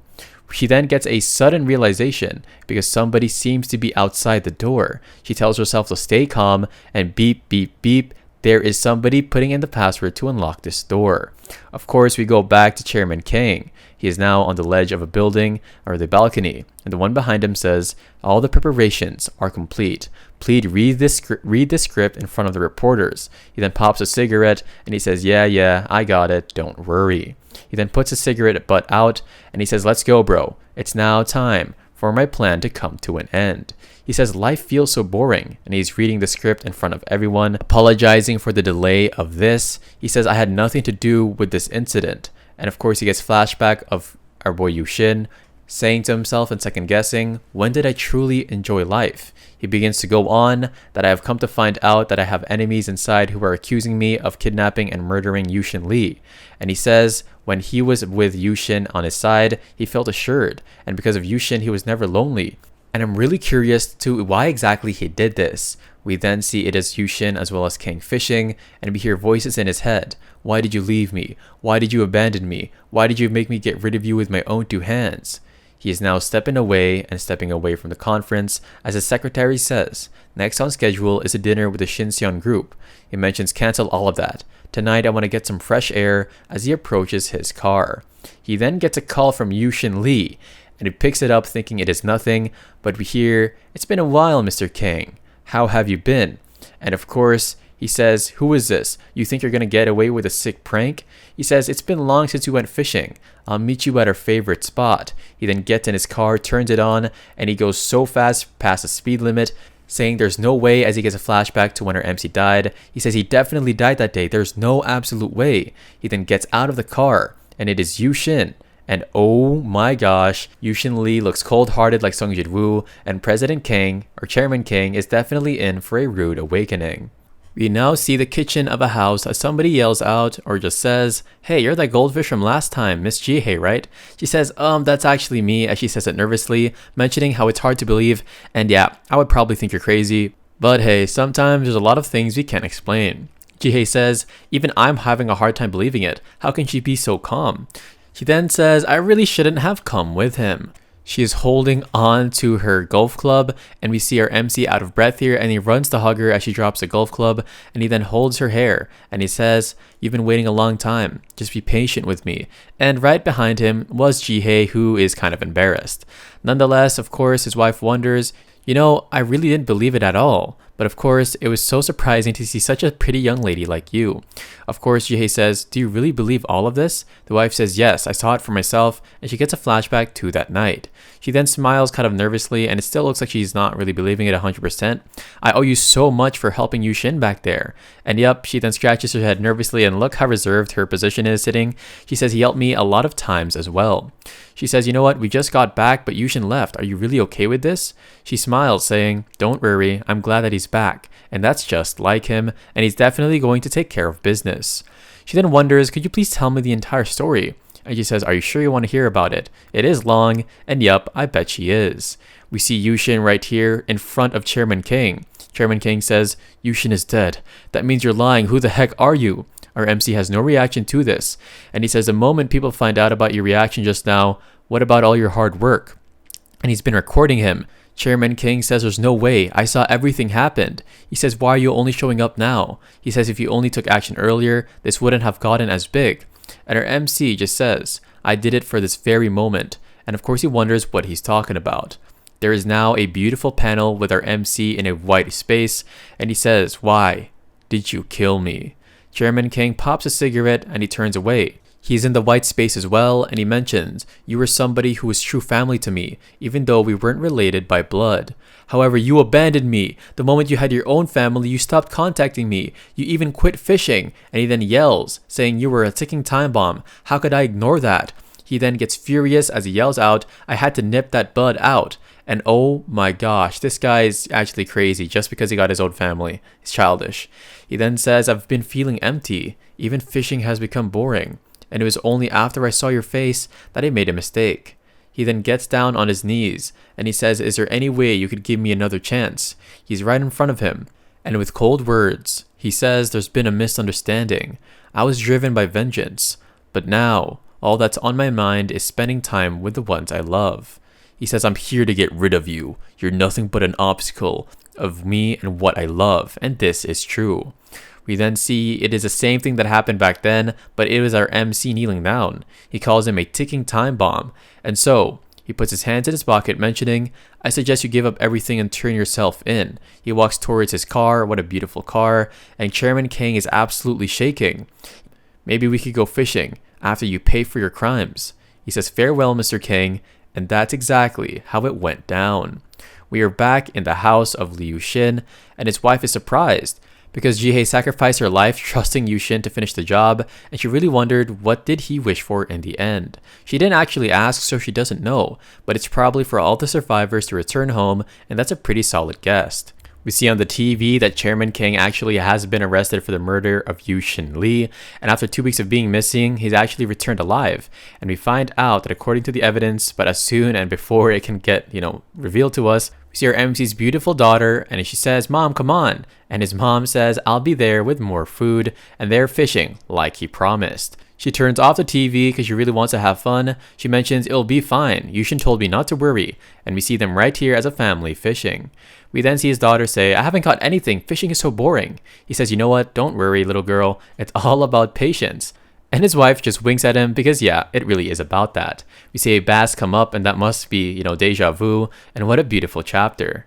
We go back to when our MC was making his wish, and he says, "I want all of the survivors to return back to their lives," and that was the exact thing that he wished for. The light says, "All right, the ones wishing and watching wish for you to become human again as well." And so she says, "The wish shall be granted," and it seems like this bright light was actually a beautiful mermaid, and she then opens up her hands and her body. She says, "You definitely earned this moment." The sun begins to set, and he then sees all of the other survivors on the ground, and this is how it came. We then see it is Hehe and she is back at her apartment. She then calls onto her family saying, "Don't worry, I promise I won't do it again and I'll be careful." We see somebody walk out of the door that she is looking at, and yup, it seems like he turns away and she yells out for him. And he looks back as he remembers her calling him a disgusting stalker and even wishing that he was not alive. She says, "I'm so sorry for that misunderstanding." Choi Jung-han. Anyway, we then see labor and delivery. This guy is kind of alerted. It is Ji Jong-gun, and it seems like he remembers his wife talking about the baby being okay, and yes, she has delivered another baby. He is so happy that it turned out alright, and to be honest, Jo Jung-gun shouldn't be hated as much because he was really just trying to get back to his family. We see somebody fall on the ground and we hear, "Hey Subin, I thought you stopped coming to school to avoid us." And it seems like this is Subin, the other fish, and he says, "You know what? I don't want to run away," because he remembers when he fought that boss. He punches the bully in the face, and he says, "I've seen northern snakeheads scarier than you guys," and let's go, he's standing up for himself. We then see a woman in her room and on her laptop, and this is Do Young Kim as well, one of the survivors or one of the fishes. She says, "I can't believe I'm only now writing up an essay. How silly," or a resume, how silly. She says, "You know what? This is better than living as a fish, and I won't waste my life." We see an old man looking for the otter that would come by at his store as we hear, "Excuse me, are you Yoon Dok Jung?" He says, "Yes, that's me. How may I help you?" This one was a turtle, by the way, in the water, and they're actually from Backyard Critters, and they're filming a little otter that lived here, but we haven't seen it in a few days. We then see he is now at the pet hospital, and he sees the otter, and he's happy because he thought that he was gone. And when he was gone, the otter actually brought him some fish, and he says, "Are you really trying to take care of me that way?" The otter, it begins to cry, and oh guys, this is so cute, and it begins to squeal crazily, and he's just looking at it from outside the cage, and he says, "You know what? I'm going to keep running my seafood shop, and you come by whenever you're hungry." We are then seeing it is a beautiful night sky right here. Our MC's wife mentions it's the first time since Yuju was born that we had a drink like this. He says, "Yeah, I'm going to spend way more time with you guys right now," and she then gives a slight grin. She's now cooking that Korean barbecue, which is super good. She mentions that I learned a lot from this experience, and we see Yuju, and she's sleeping heavily as her mom says she really enjoyed this family time. Anyway, she wonders what he wished for. He says, "I wish for all of the survivors to return to their normal lives," and that was all. We then see in a Jane cell, "Would you like to start a new life? Make your choice." And it is a light appearing to Chairman King. And the people are watching from this room right here. Talking about Yushin getting revenge would have been way more satisfying, and this is kind of anticlimactic. They say this was a lot of action-packed stuff, and everything begins to look dull. They say, "What about a second time? It wouldn't be boring, right?" The person says, "What do you think?" They say, "You watch until the very end," and they are asking us. And this girl really just broke the fourth wall, and this is the end of Surviving a Fish, and this is true peak. Comment down below what you would rate this manhwa 1 through 10. I would give it a 9 because the story is really beautiful and the art is super awesome as well. Thank you guys so much for watching. Without further ado, watch these other manhwa recaps because I know you will enjoy them, and I'll see you guys in the next video.